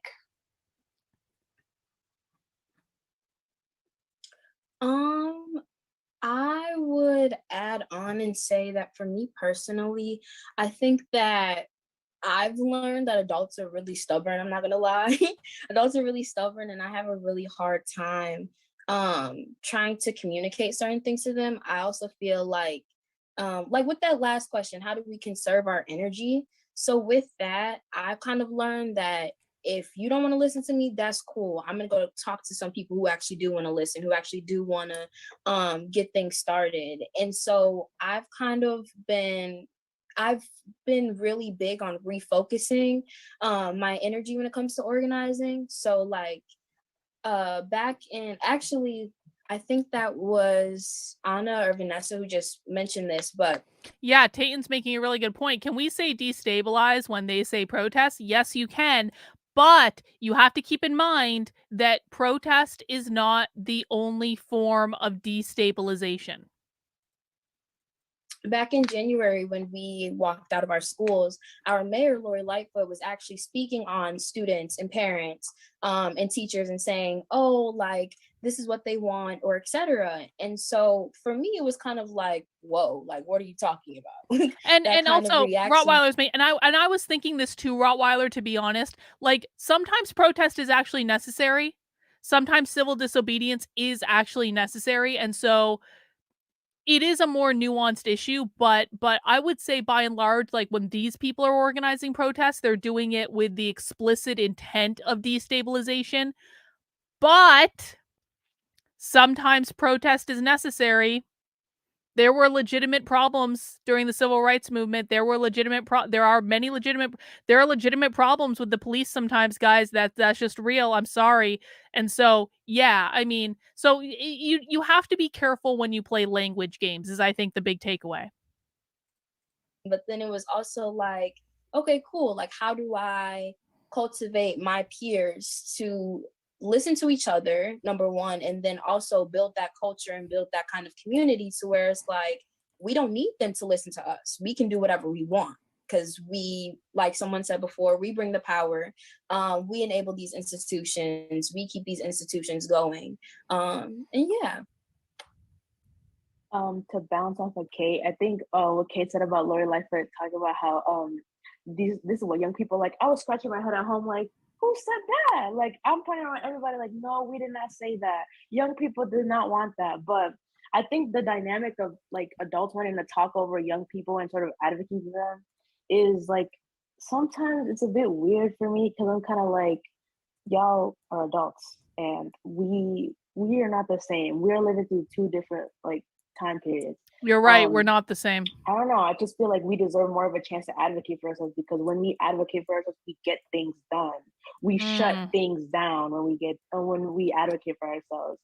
And also I feel like adults— You know what I think is so cute about kids talking, and I swear I'm not making fun of any kids here. We don't make fun of kids on this channel, but I do think it's so cute when kids are talking about how like they're the only ones that are able to make change in the world. Children, I promise you, you're going to become adults someday. I promise you. You are going to grow into adults someday.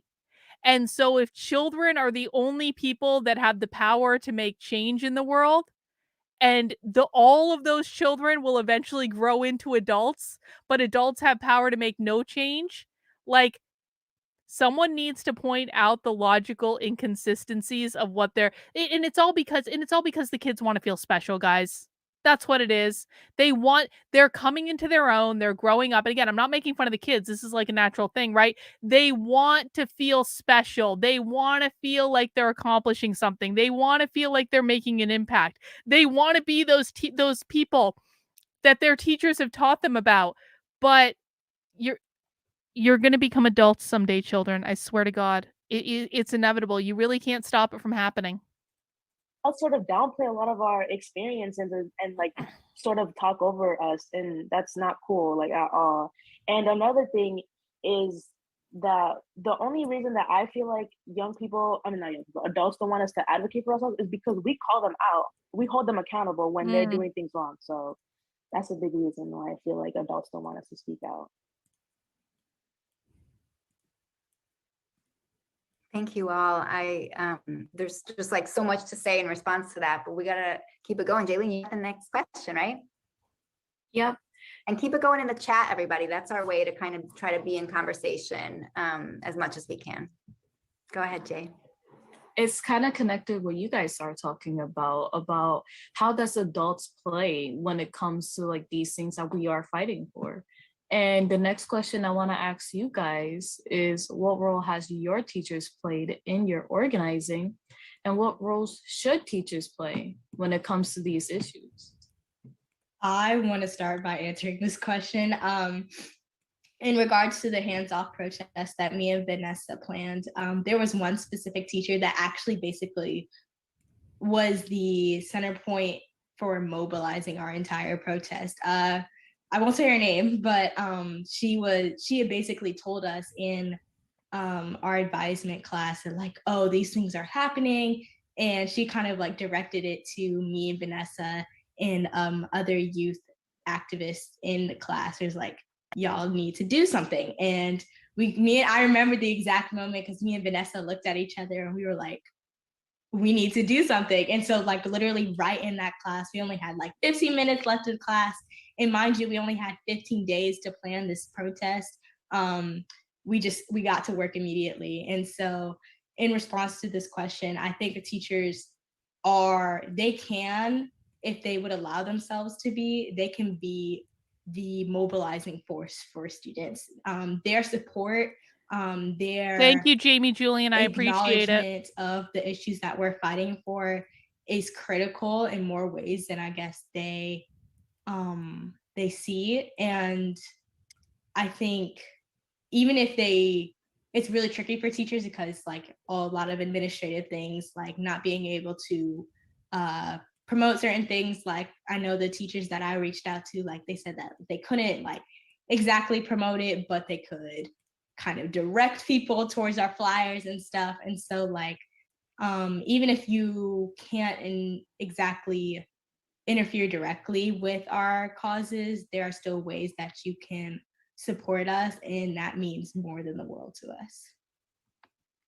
Yeah, and just going off of this as well, like there was definitely some teachers who like, there was limitations that they couldn't go out and like actively like help us and be there. Some of them did like take like personal time off to like come be with us, but like, the school necessarily wasn't going to allow them to like, miss like teaching time. But I definitely think that like the best way that like teachers and just like adults can help us in general is just kind of being there as like a guide. And then also like kind of not with regards to the process, but just working with like other adults, like on other issues. I feel like it's also, I may be like in the minority opinion with this, but I feel like letting the youth kind of drive it and direct it, and then just kind of be there as like a guardrail, like or like as kind of a safety mat for them to fall on, because I feel like when the youth have the leadership and the responsibility of organizing something, we're better at communicating with our peers and things like that. So like I just think that like helping us and just kind of being there as like a guide. I would add on that I read something one time that said teachers are either abolitionists or they're police. And so I think about that a lot, especially when we talk about things like the school to prison pipeline or the systems in which we live in and how they're set up. And so to me, really, especially in predominantly Black spaces, Chicago Public Schools is kind of more unique than other districts across the country, because we're the third largest school district, but also the most segregated city in the country. So a lot of the schools are either predominantly Latina or predominantly white or predominantly Black. So earlier, like when we were talking about how schools got rid of their cops, a lot of our predominantly Black and predominantly Latina schools didn't get rid of their cops in our schools, but a lot of the predominantly white schools did, because they had staff and community members who believe, oh no, those kids are cultured enough and they don't need police in their schools. But in our predominantly Black and Latina schools, it was the opposite, right? For safety reasons and etc. So what I would kind of think about that question would be, how are you showing up for the young people in your community, but then also to how are you making sure that the young people in your community feel prioritized, feel centered, especially when we're talking about Black youth. How are we regaining or kind of channeling that the humanity of children or young people in spaces? But yeah. This is right, Gen X-Ray. Correct. They like that to teachers say have that played in term my a lot. organizing is they definitely shown us like a lot of support and a lot of love, which I appreciate. Don't get me wrong, but like I only don't need words. I feel like a role that teachers could play is donating to youth-led organizations in the city of Chicago. You know, you can't just talk the talk. You gotta walk the talk too. But yeah, definitely. What's it called? Donating to youth organizations, spreading promotion. Even if you can't do it at school, on your social medias. Showing love is not enough. We get that from a lot of people, but I definitely feel This is a great point, Rottweiler. Abolitionist means agitator. It like abolition in general is one of their big issues. They normally use the term in terms of like prison abolition, but like abolish the gender binary, abolish the family, abolish capitalism, abolish the system. So abolitionist just means someone who wants to destabilize the system, and I think agitator is a good way to define that. Thank you, Rottweiler. Feel like putting your money where your mouth is helps a lot. So that's right. If you want to drop your organizations in the chat for folks to put their money where their mouth is. Go right ahead, y'all. And we've got our third pairing here coming up next. We're going to put New Haven and Pennsylvania in conversation, York, PA in conversation. So we've got Christina Ellis, Ida Gupta joining us. New on the Haven is where screen. Yale is, for the And record. of course, we've got our New Haven folks, Tiana Bethea and Amaya Smith. And I think I've got the first question for you. So the organizing work you're doing is emotional, and too often we don't create space for our feelings within social movements. So we wanted to make space for that here. And we wanted to ask, how does it feel to be in these struggles? Perpetual revolution. Struggle is perpetual revolution. For me, as I was coming in to being an activist, I don't think I knew what it entailed. Because being an activist, in the job description, it means that there is no instant gratification. Job description. In the job description, it entails failure. Because there was so much initial failure that I, as a student, was not prepared for and I wasn't ready for. And saying that, I have experienced activist burnout. Activist burnout is so real. An example being, when we started first protesting, when we standed with our posters outside, and it was like 2 weeks into protesting, there was a lot of media attention from what we were garnering. There were a lot of students speaking out. There was a lot of social media attention. And this was the time where our group said— Hang on, Kylie has a question. Are the adults maliciously using and lying to these kids, or are they genuine in this? The adults are absolutely maliciously using and lying to the kids. The kids believe that they are genuine in this, but the kids don't know what they've bought into because the adults are maliciously using them and lying to them. The kids are useful innocents. They don't know what they're doing. They have never been taught about the evils of communism and socialism. They've never been taught that communism and socialism doesn't work. They don't even know that what they're doing is communism and socialism, and I use those terms interchangeably because socialists use those terms interchangeably, and so I'm going to use them interchangeably. The kids don't know what's going on. The kids have been indoctrinated into a cult. This socialism is a cult. The adults know that, the kids do not. Maybe this is when they'll listen to us, because before I had even talked verbally to the school board of my school, on a Zoom call, saying how I believe that there needed to be more diversity education. I even proposed specific ideas to promote diversity education in our district, and that didn't work. So when we started doing very public outright protests, that was a time where I thought, maybe this time it would work. But they actually came out with a secondary email saying that they would not reverse the ban on these books. They would stay taken out of the libraries, and that they believed that this was the right direction to go in. So as soon as I got this news, I distinctly remember walking down to one of our teachers' rooms. I sat there and I stared at the wall. And why are the kids so happy about being activists? Because they get a ton of positive attention and positive reinforcement and get told they're special and get told they're changing the world and you're amazing, you're so beautiful, you're so powerful, stunning and brave, stunning and brave, stunning and brave. They get a metric ton of positive reinforcement for being activists. That's why they're happy about being activists. Because it's like the Pavlov method, right? It's like when Pavlov was training the dog, he rang the bell and then he gave the dog food, and then he rang the bell and he gave the dog food, and then he rang the bell and he gave the dog food, and eventually when the dog heard the bell ring, the dog just started salivating because the dog associated the bell with the food, right?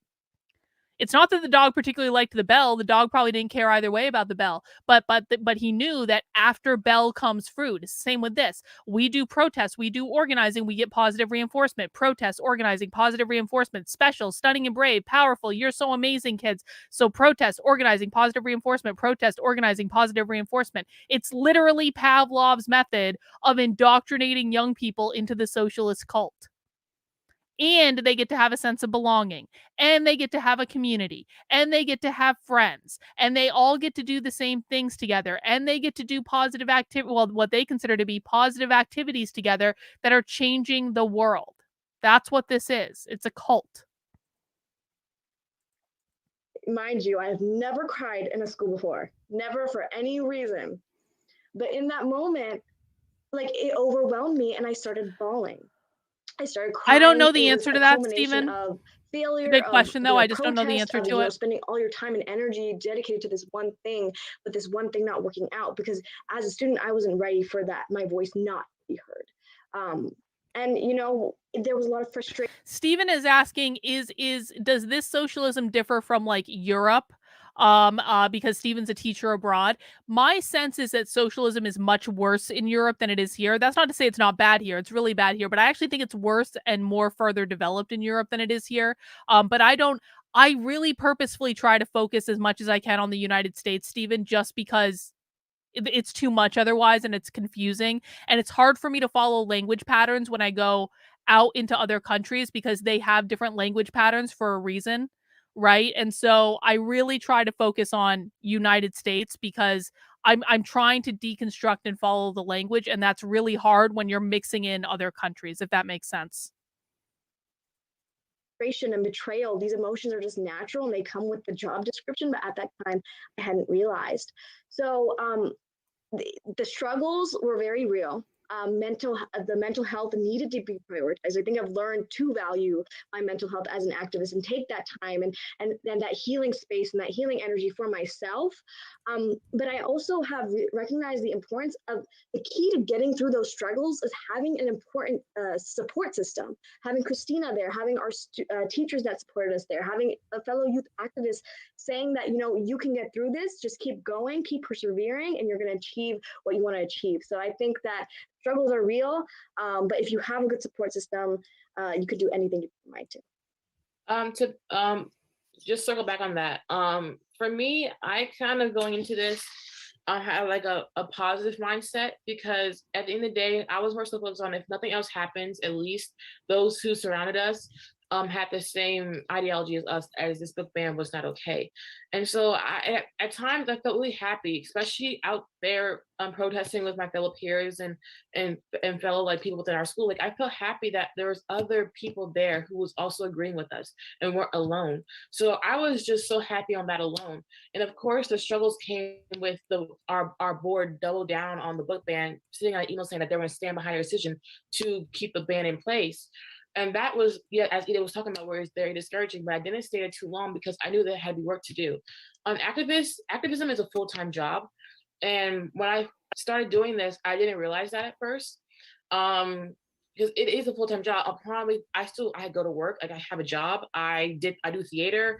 I was doing a lot of things. It's my senior year. I'm about to graduate tomorrow, but it's my senior year. And like a lot of things are happening on top of this. And activism is something you don't turn off. You don't, go home and rest. Like it was a 24/7 thing. And I'm happy that I got into it because it's opened my eyes to a lot of things. It's opened my eyes to many social justice issues that I was aware of, but really wasn't hyper aware of it, but now I am because I'm really invested in this stuff. And so I'm happy that I got involved in this. You hear that? I wasn't aware of these social justice issues until I got involved with the Social Justice Club. And then all of a sudden I saw an unfair and unjust world. Oh my God, how did that happen? Rottweiler, thank you for the super chat. These kids don't know they are the new Maoist Red Guard. And of course they don't know about how Mao disposed of their children agitators. Of course they don't know. They've never learned about China. I never learned about, you want to talk about teaching real history in school? I never learned about China in school. Did you learn? Well, you're in Mexico, might be different. I don't know, but like, did anyone ever learn about China in school? Because I sure as shit didn't learn about China in school. I did learn about the civil rights movement, and I did learn about slavery, and I did learn a lot about the Civil War, and I learned about all that stuff in school, but I did not learn about China in school. That would have been really valuable, I'll tell you what. I honestly, I appreciate the struggle because I want to help out. And so in that manner, so I love this. I love what I do as an activist, as a student activist. I want to continue helping other groups, not just Black people. I want to help other groups as well. So wherever I can, I want to help out. So I am embracing the struggle because I know that in the end it'll be rewarding. I think for me, truthfully, I'm tired.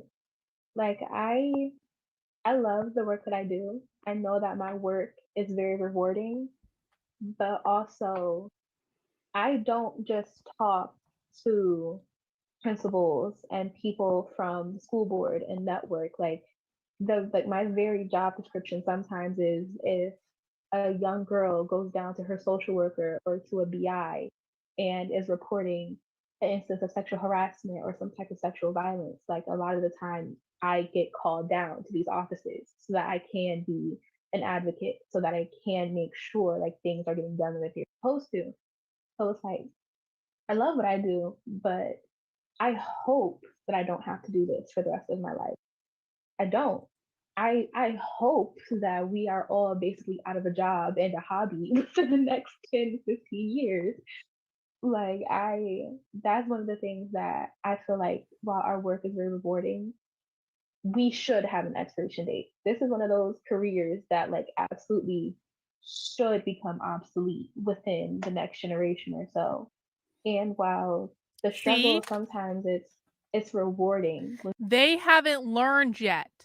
She hasn't learned yet that the revolution is perpetual. She's like, we just want to make this is how they get like we just want to make changes to make society a better place, to make the world a better place, make things more fair, more safe, make sure people have what they need. Like this is a useful innocence. She hasn't learned. She's like, I hope that I don't even have to have this job in like 10 years. Oh no, honey. No, no, no. No, no. The revolution will be perpetual. They just haven't taught you that yet. When you see that your work has it has accomplished the goals that you want, it's just like I love the change, but I'd do anything to be a regular high school student right now instead of sitting with young girls or maybe with a young man having to listen to them recount one of the worst things that ever happened to them, or having to basically like beg and plead to school administration, to people at Achievement First, to people around the city that like no, like we need these resources, we need this help. Like I'd kill to do anything else except for this. Yeah, I just want to bounce off of what Amaya said. Like, that is so true. It's really baffling how much Amaya and I get stopped in the hallway by staff members and students with any concerns. Like, something just happened with the teacher, and they come to us. Like, it's almost like we don't have a principal. It's so sick. Um, and yeah, that really does take a toll on your mental health, because on top of dealing with the stuff that you're dealing with already, you're also taking other people's stuff. So I do a lot of internalizing. Like if someone is coming to me with an issue, I internalize that issue, and I feel like I haven't been doing my job in keeping the students in my school safe, because I feel like it's my job. Even though I know it's not, it still feels like I've just failed that student, like I've just failed that person, because something happened while I'm in this building, and I want to make sure that everyone in this building feels safe physically and emotionally. And on top of that, just the transition from the summer of 2020 into going back to school, it was horrible. Like for me, I started my work with Citywide Youth Coalition in the summer of 2020, when we were highlighting instances of police brutality, and it was just sick. Like we were doing all this protesting, everything was at a height, and then it felt like immediately I was funneled back into school, and I was virtual. So I would, be with my camera off, just sobbing in my bed, just thinking about instances of police brutality, because I'm pretty sure we've all seen the videos. And it just felt like, I was alone and I had no one to really reach out to. Um, so yeah, and I still struggle with, balancing the two, staying on top of my studies and my grades, and also being an advocate, because like Amaya said, this is a full-time job. Um, so honestly, I skip a lot of my classes that I don't deem as important, because I feel like my activism work in school is more important. Um, so yeah, it's just been really hard to, balance the two, being a schoolgirl and also being an advocate, because I have to graduate to go and have a career and do something to fulfill my life. Like I have to graduate high school. But I also feel like, more immediately, I have to be an advocate first, and that always comes first.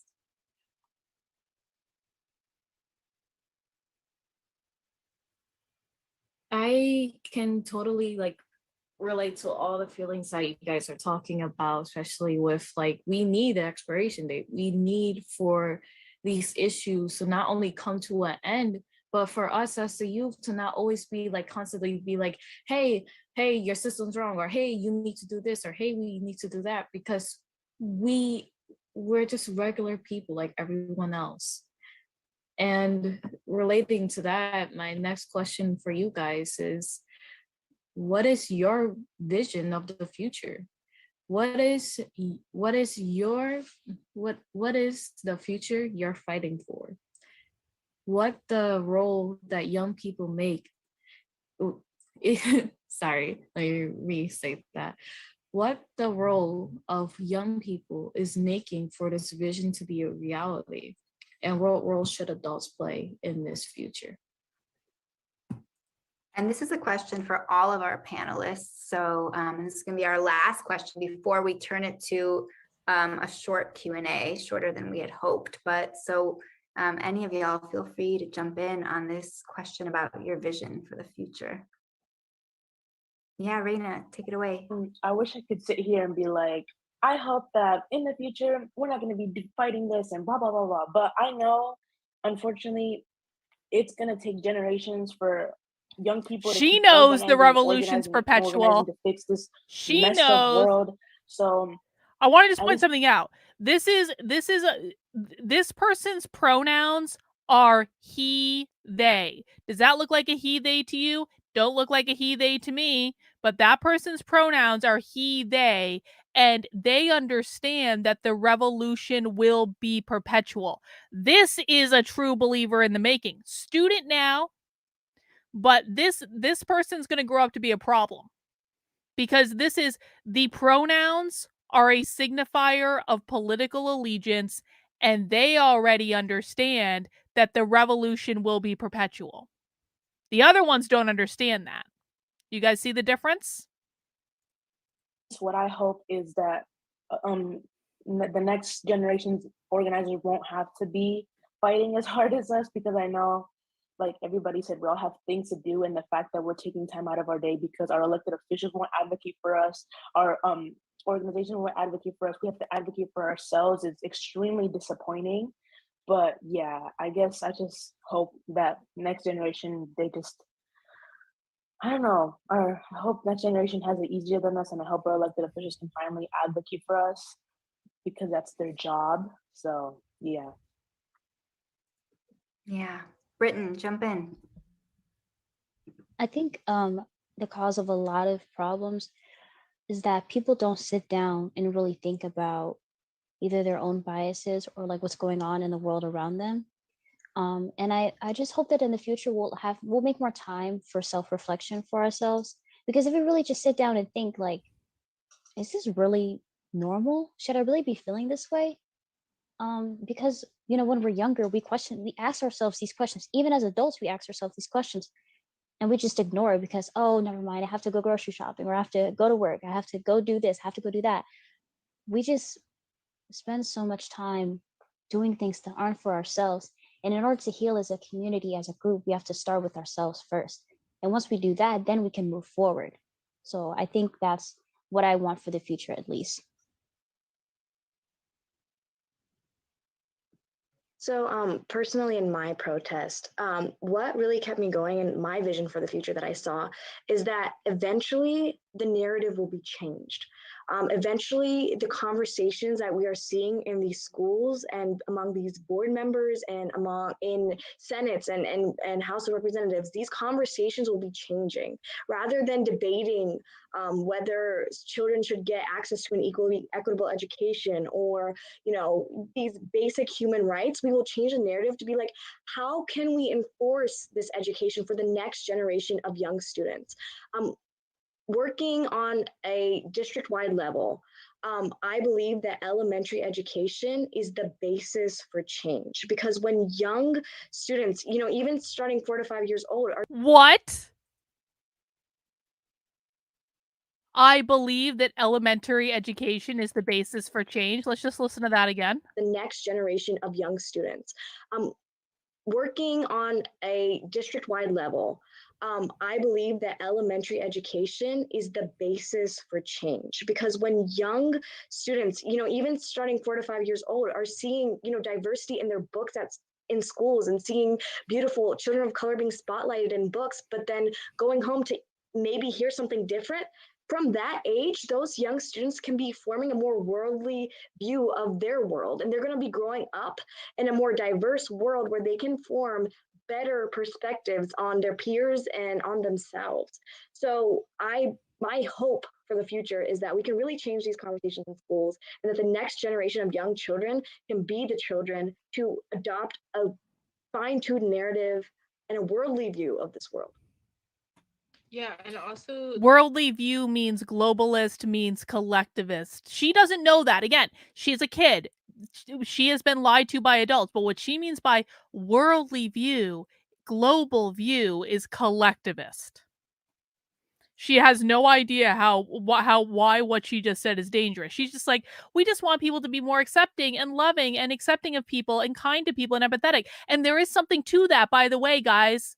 The world is a messed up place. We could do with a little bit of kindness, but what she doesn't realize is she's not advocating for kindness. She's not advocating for empathy. The ideology that she's advocating for is not kind, is not empathetic, is not diverse, is not inclusive. It is a cult. She just doesn't know it yet.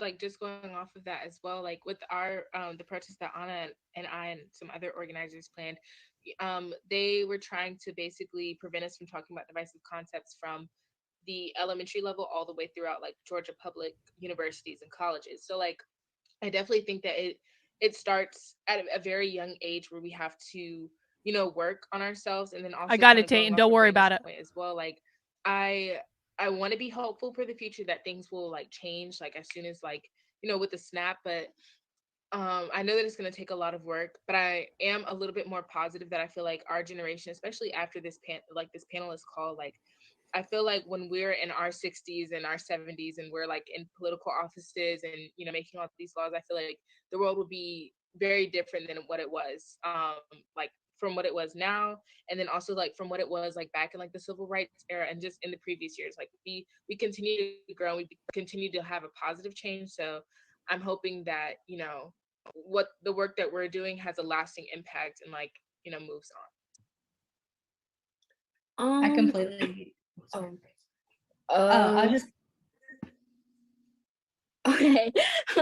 I did want to uplift the words of everyone who just spoke before me. What I did wanted to say though is that yes, I think it will take a lot of hard work and a lot of time and dedication to shift the culture of the world that we live in. But I would like to be a little bit more hopeful and uplift the vision that we can be liberated in this lifetime. We can be joyful Liberated in this is lifetime. socialist. We can seek revolution in this lifetime. Oh, I think when revolution. we speak Oh, really? on saying that it will take generations and generations and generations, like we're manifesting that, right? Like, no, I don't want that. I want this now.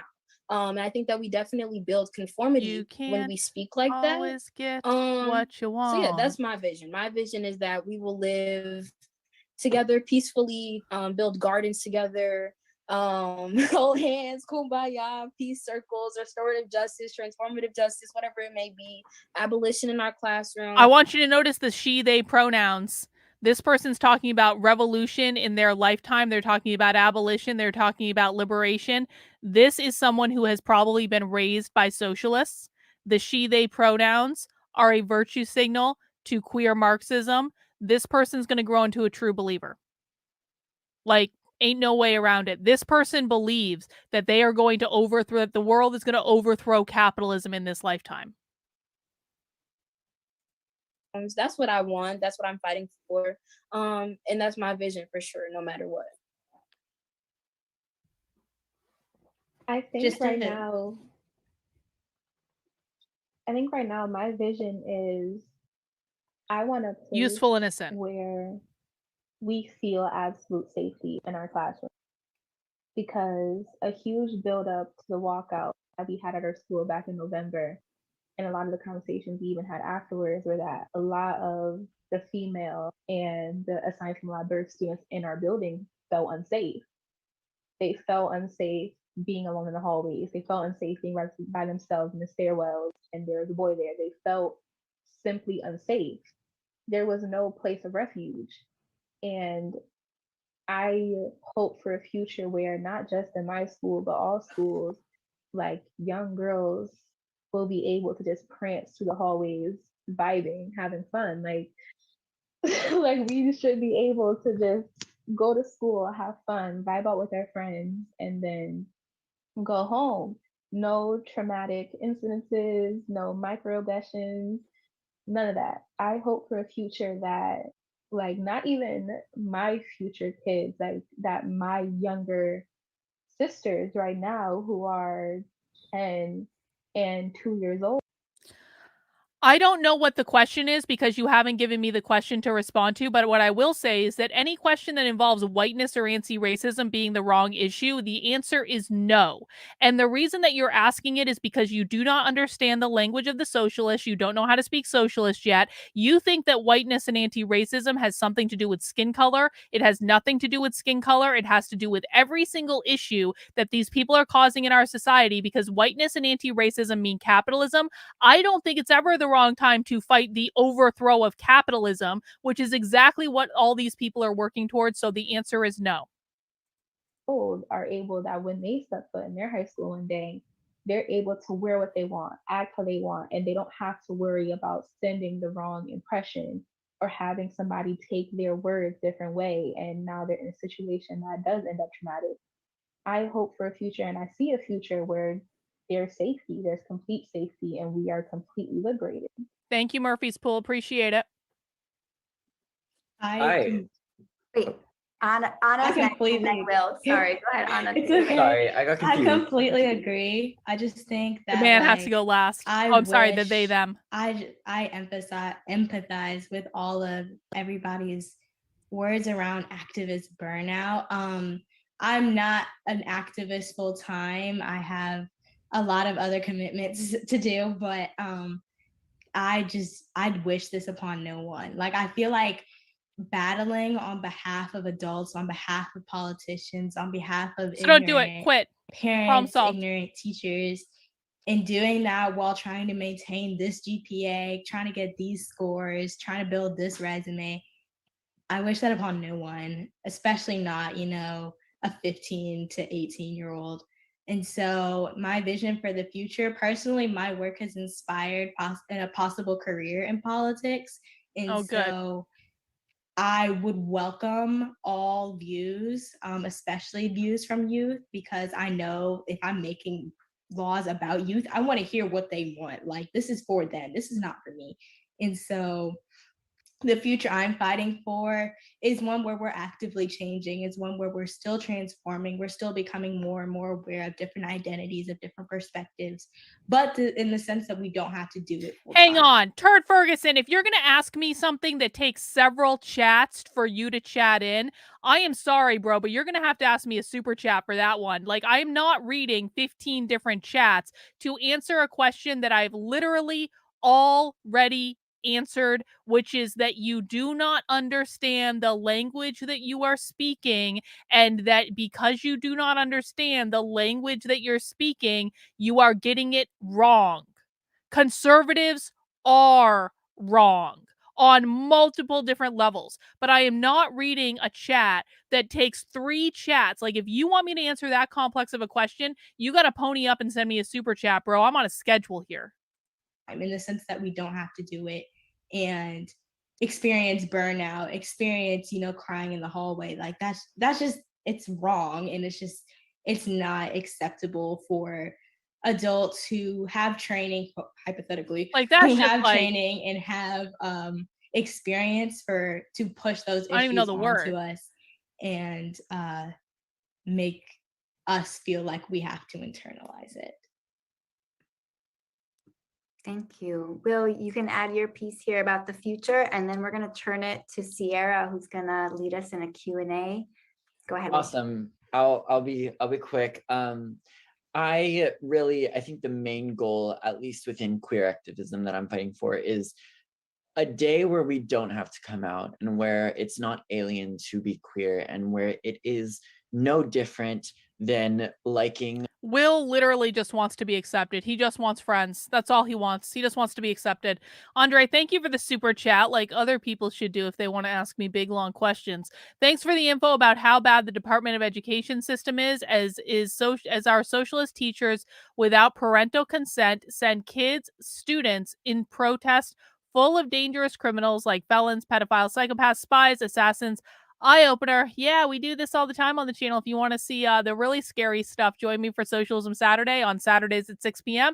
Got a full archive on the channel. I'm thinking of making a video archive of clips on the Substack. So yeah, we delve into the dystopian of the dystopian here. Blondes over brunettes, you know what I mean?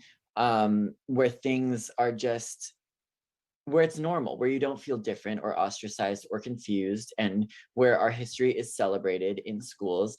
And like many of you guys have said, where students don't have to stand up for their right to exist, because we've been needing to do that for so long. And where, you know, I as you said, I wish I didn't have to think about politics at my age. And this isn't a new thing. Like my parents are always like, you know, I didn't have to think about that when I was your age. And I'm like, yeah, well, you're straight and white, but there were students organizing even You're back white then. too, And honey. I'm hoping for a day where we don't have to, and where society is driven by love Thank for you, one another Stephen. and for helping each other as human beings. Thank you. And that comes before politics. And I know that's far in the future, but I do believe it's Appreciate it. achievable. Yes, let's make it happen. You know, we don't have a lot of minutes left here. Jaylene, you've been a great co-host. Thank you so much for doing this with me, the student panelists. You're amazing. I want to turn it over to Sierra Kaler Jones. And, you know, time is a social construct, so we can stay on a little longer. Shit. And Sierra's going to lead us in some Q&A. Time is white supremacy. I wrote about why on my Substack several months ago. Yes, I love that. Time is a social construct, and I could sit here and listen to the young people all day just share so. Time is a social construct and an aspect of white supremacy, because time reinforces capitalism, because schedules reinforce capitalism, production schedules being on time at work and stuff like that. Therefore, time is a social construct and a element of white supremacy. And I really did write a detailed article about this on my Substack explaining it all. You can find it in the Woke 101 series on my Substack, which is carlin.substack.com. So much brilliance. So thank you so much to all of you for being vulnerable, for sharing, and for really guiding us. You've made a very clear call to action, and we have to answer the call. So there are a number of questions that came through the Q&A, so I'm going to ask both of them together and would just invite you all to pick one that you want to answer. One is more tactical and the other one is more advice, so I'll pair them together.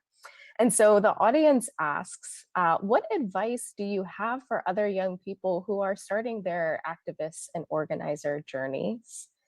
And then the other question I'll throw out there is from the audience is, how do you feel like social media can be used as a tool in our movements? And how do you feel like it can hurt or harm our movements? So whoever would like to jump in. Yes, Will, I see your hand, jump on in.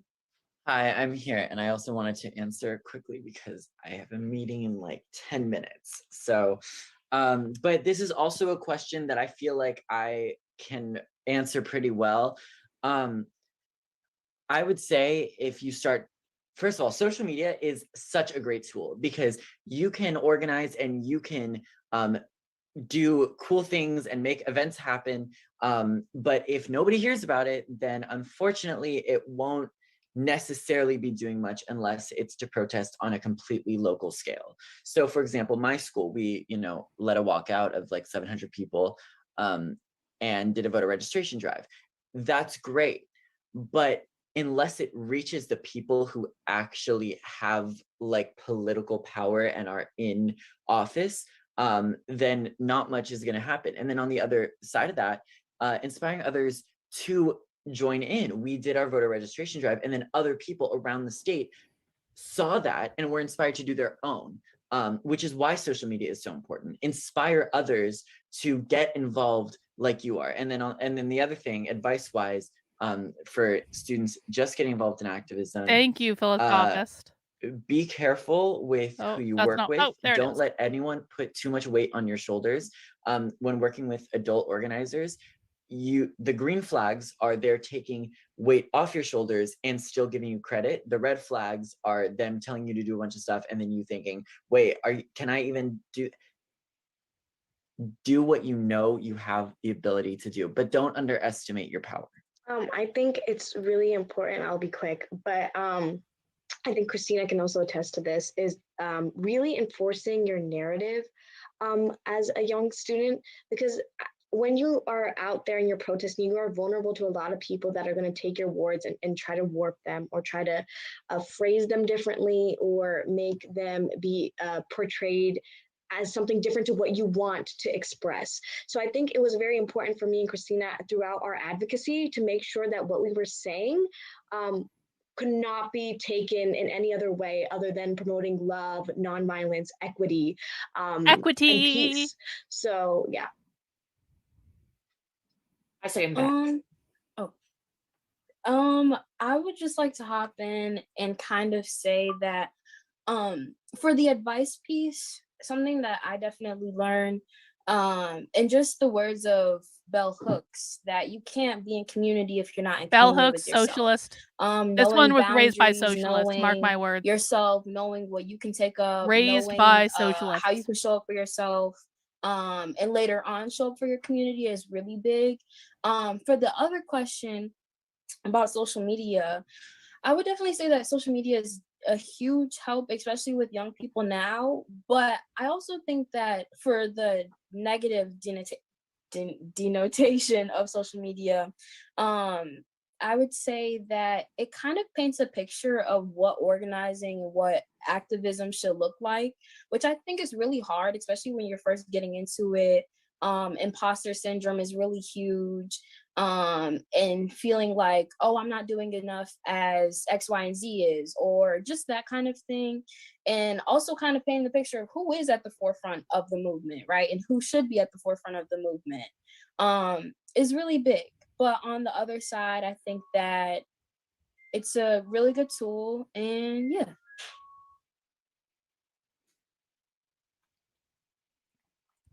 She's also wearing a miraculous medal. For those who think that socialists don't have religion, she's wearing a miraculous with the Mother Mary on it right now. Oh, Turd Ferguson, I guilted you into doing a super chat. No, I really do mean this though, bro. Like, I'm not trying to be a bitch or anything, but like, I think where the challenge you're facing is that you don't understand the language as well as you think you do. I would highly recommend that you come to a Socialism Saturday or several Socialism Saturdays. I appreciate your thought process around it, because you are correct that conservatives are wrong and distracted. Conservatives are not doing the right thing. They're not fighting the right thing. But where I would like to see you focus on is really understanding the language that these people are using, because I think you're not quite there with it, and that's where the disconnect is. But I do appreciate the super chat, the redemptive super chat, as it were. All right, guys, we've got a couple more minutes. Let's wrap this up. Christina, Hafiza, did you want to jump in?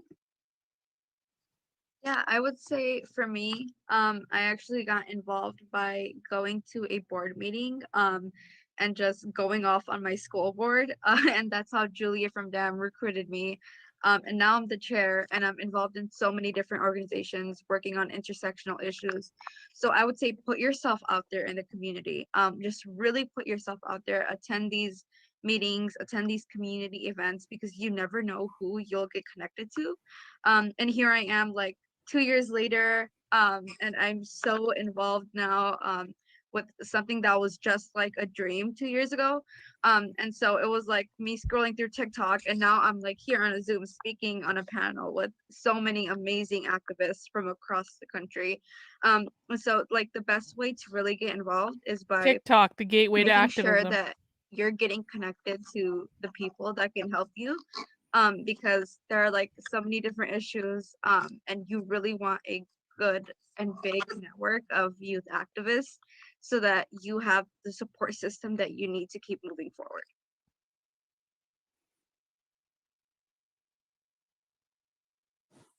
Also, I just want to hop in and answer the question as well, specifically about being like a youth activist and how like to organize. I definitely think once you have people that are like-minded with you, it's super easy to do that. You know, it takes a lot of stress off of you.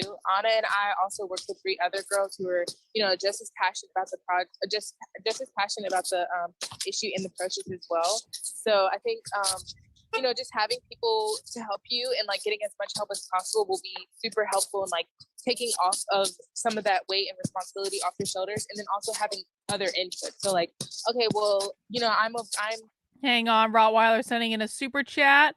Rottweiler said, imposter syndrome means what Mao said, those with no political identity have no soul. That girl knows her Mao dangerous. Well, imposter syndrome also has other meanings. I don't think this is just a Maoist thing, although I do understand the reference that you're making, Rottweiler. I used to give lectures about imposter syndrome, man. It just means thinking you're not good enough in other more colloquial contexts. That doesn't mean she doesn't know that it did, that her understanding of it didn't come from Mao. That's for sure. But it it means different things, and I just want to acknowledge that. maybe thinking about, okay, we need to have these bills and annotate these bills so that it can be easy for people to read, but I completely forgot to maybe provide water or something, which like a friend maybe, you know, introduced me or something, you know, just so that you have other viewpoints to help you and make it really easy for you to like, you know, get it out and get the word out.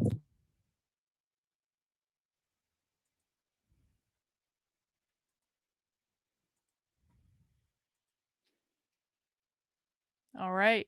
Yes, all of this advice is so on point. Christina, did you want to share?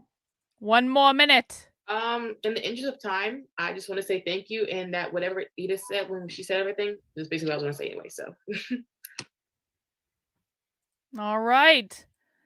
Well, looks like that's basically it for tonight, guys. And I do have a class starting in about 15 minutes. So if you were in the Playing Politics session on last Thursday, the Zoom link is in your inbox. I do apologize I didn't get it to you sooner, but I forgot today was Thursday. I thought it was Wednesday. So entirely my bad, guys. It is my fault entirely. This week got away from me. But for those of you who were in the Playing Politics class last week, we will be meeting at 8 p.m. And if you don't get a chance to make it, you can always ask me questions in my email, stuff like that. I'm happy to be of assistance in any way I can, and I do appreciate it. But we do have to wrap up for today. We got one last super chat from Turd Ferguson.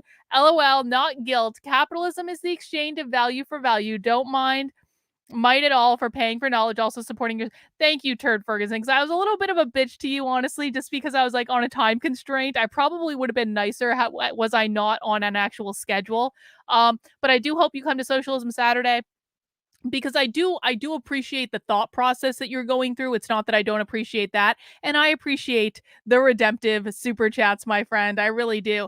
All right, guys. Now, as a reminder, tomorrow is a big day. Tomorrow, I'm getting up way earlier than I usually get up, and we are going to be doing an all-day spy stream. However, this spy stream is for supporters only. It is an exclusive event. It is going to go all day long. I am going to send out a link in the morning to people who are monthly or annual supporters on my main Substack, which is the Actively Unwoke Substack, Carlyn, KARLYN.substack.com. If you are a monthly or an annual supporter in locals, you will get the link. If you are a supporter on Patreon, you will get the link. If you are subscribed on my Twitter, that means you're paying me $5 a month on Twitter through subscriptions, you will get the link. And if you are a member of the YouTube channel, you will get the link. So if you want to make sure that you can join us tomorrow for our full day spy stream, Infiltration, where we will be watching a very effing long woke training and doing commentary on it and talking about it, and it's live. It is happening live tomorrow, and I'm not going to tell you what it is, and I'm not going to tell you where it is, because can't spill the beans. Okay, snitches get stitches. No one telling secrets out of school. All right, but I will be sending that out tomorrow. So if you want to make sure you are on the list, make sure you're signed up on my Substack preferably, but again, locals, Patreon, YouTube channel membership, Twitter subscriptions, whichever works best for you. I will be sending out the link to join tomorrow morning, and you're welcome to join at any time. It's going to be a YouTube stream, okay? So you're welcome to join at any time. You can pop in, you can leave. It's going to be an unlisted stream, and we're going to go all day long. Or if they discover me and kick me out because someone snitches, I hope no one snitches, but there's always that chance with Spy Stream where we don't know what's going to happen. We don't know if they're going to find out that I'm doing it. I'm hoping to lessen that possibility by making it a supporter only exclusive. And we're going to have a good day, guys. It's going to be fun time. So make sure you're signed up on the Substack. $8 a month, $80 a year. My work is completely funded by you. I really do appreciate it. I did have to pay money to sign up for this thing. And so your subscriptions help support these type of infiltrations, this type of reporting, which you're not getting anywhere else on the internet. I am the only person that I know of doing this sort of thing on a consistent basis, and bringing you guys into it. So I do hope you'll consider joining me. You'll be getting a link through whatever mechanism that works on that platform. So if you're on the Substack, you're going to get an email from the Substack. If you're on Locals, you'll get an email from Locals. If you're on Patreon, it'll be posted on Patreon. If you're on Twitter, it'll be posted on Twitter. If you're a YouTube channel member, it'll be posted on YouTube channel memberships. Not that hard to figure out, guys, but that's what we're doing all day tomorrow. Get ready. We're going to have a great day. That's all I have for tonight, guys. Make sure you mount that like button on the way out the door, and we'll see you bright and early in the morning. Take care, guys. We'll see you soon.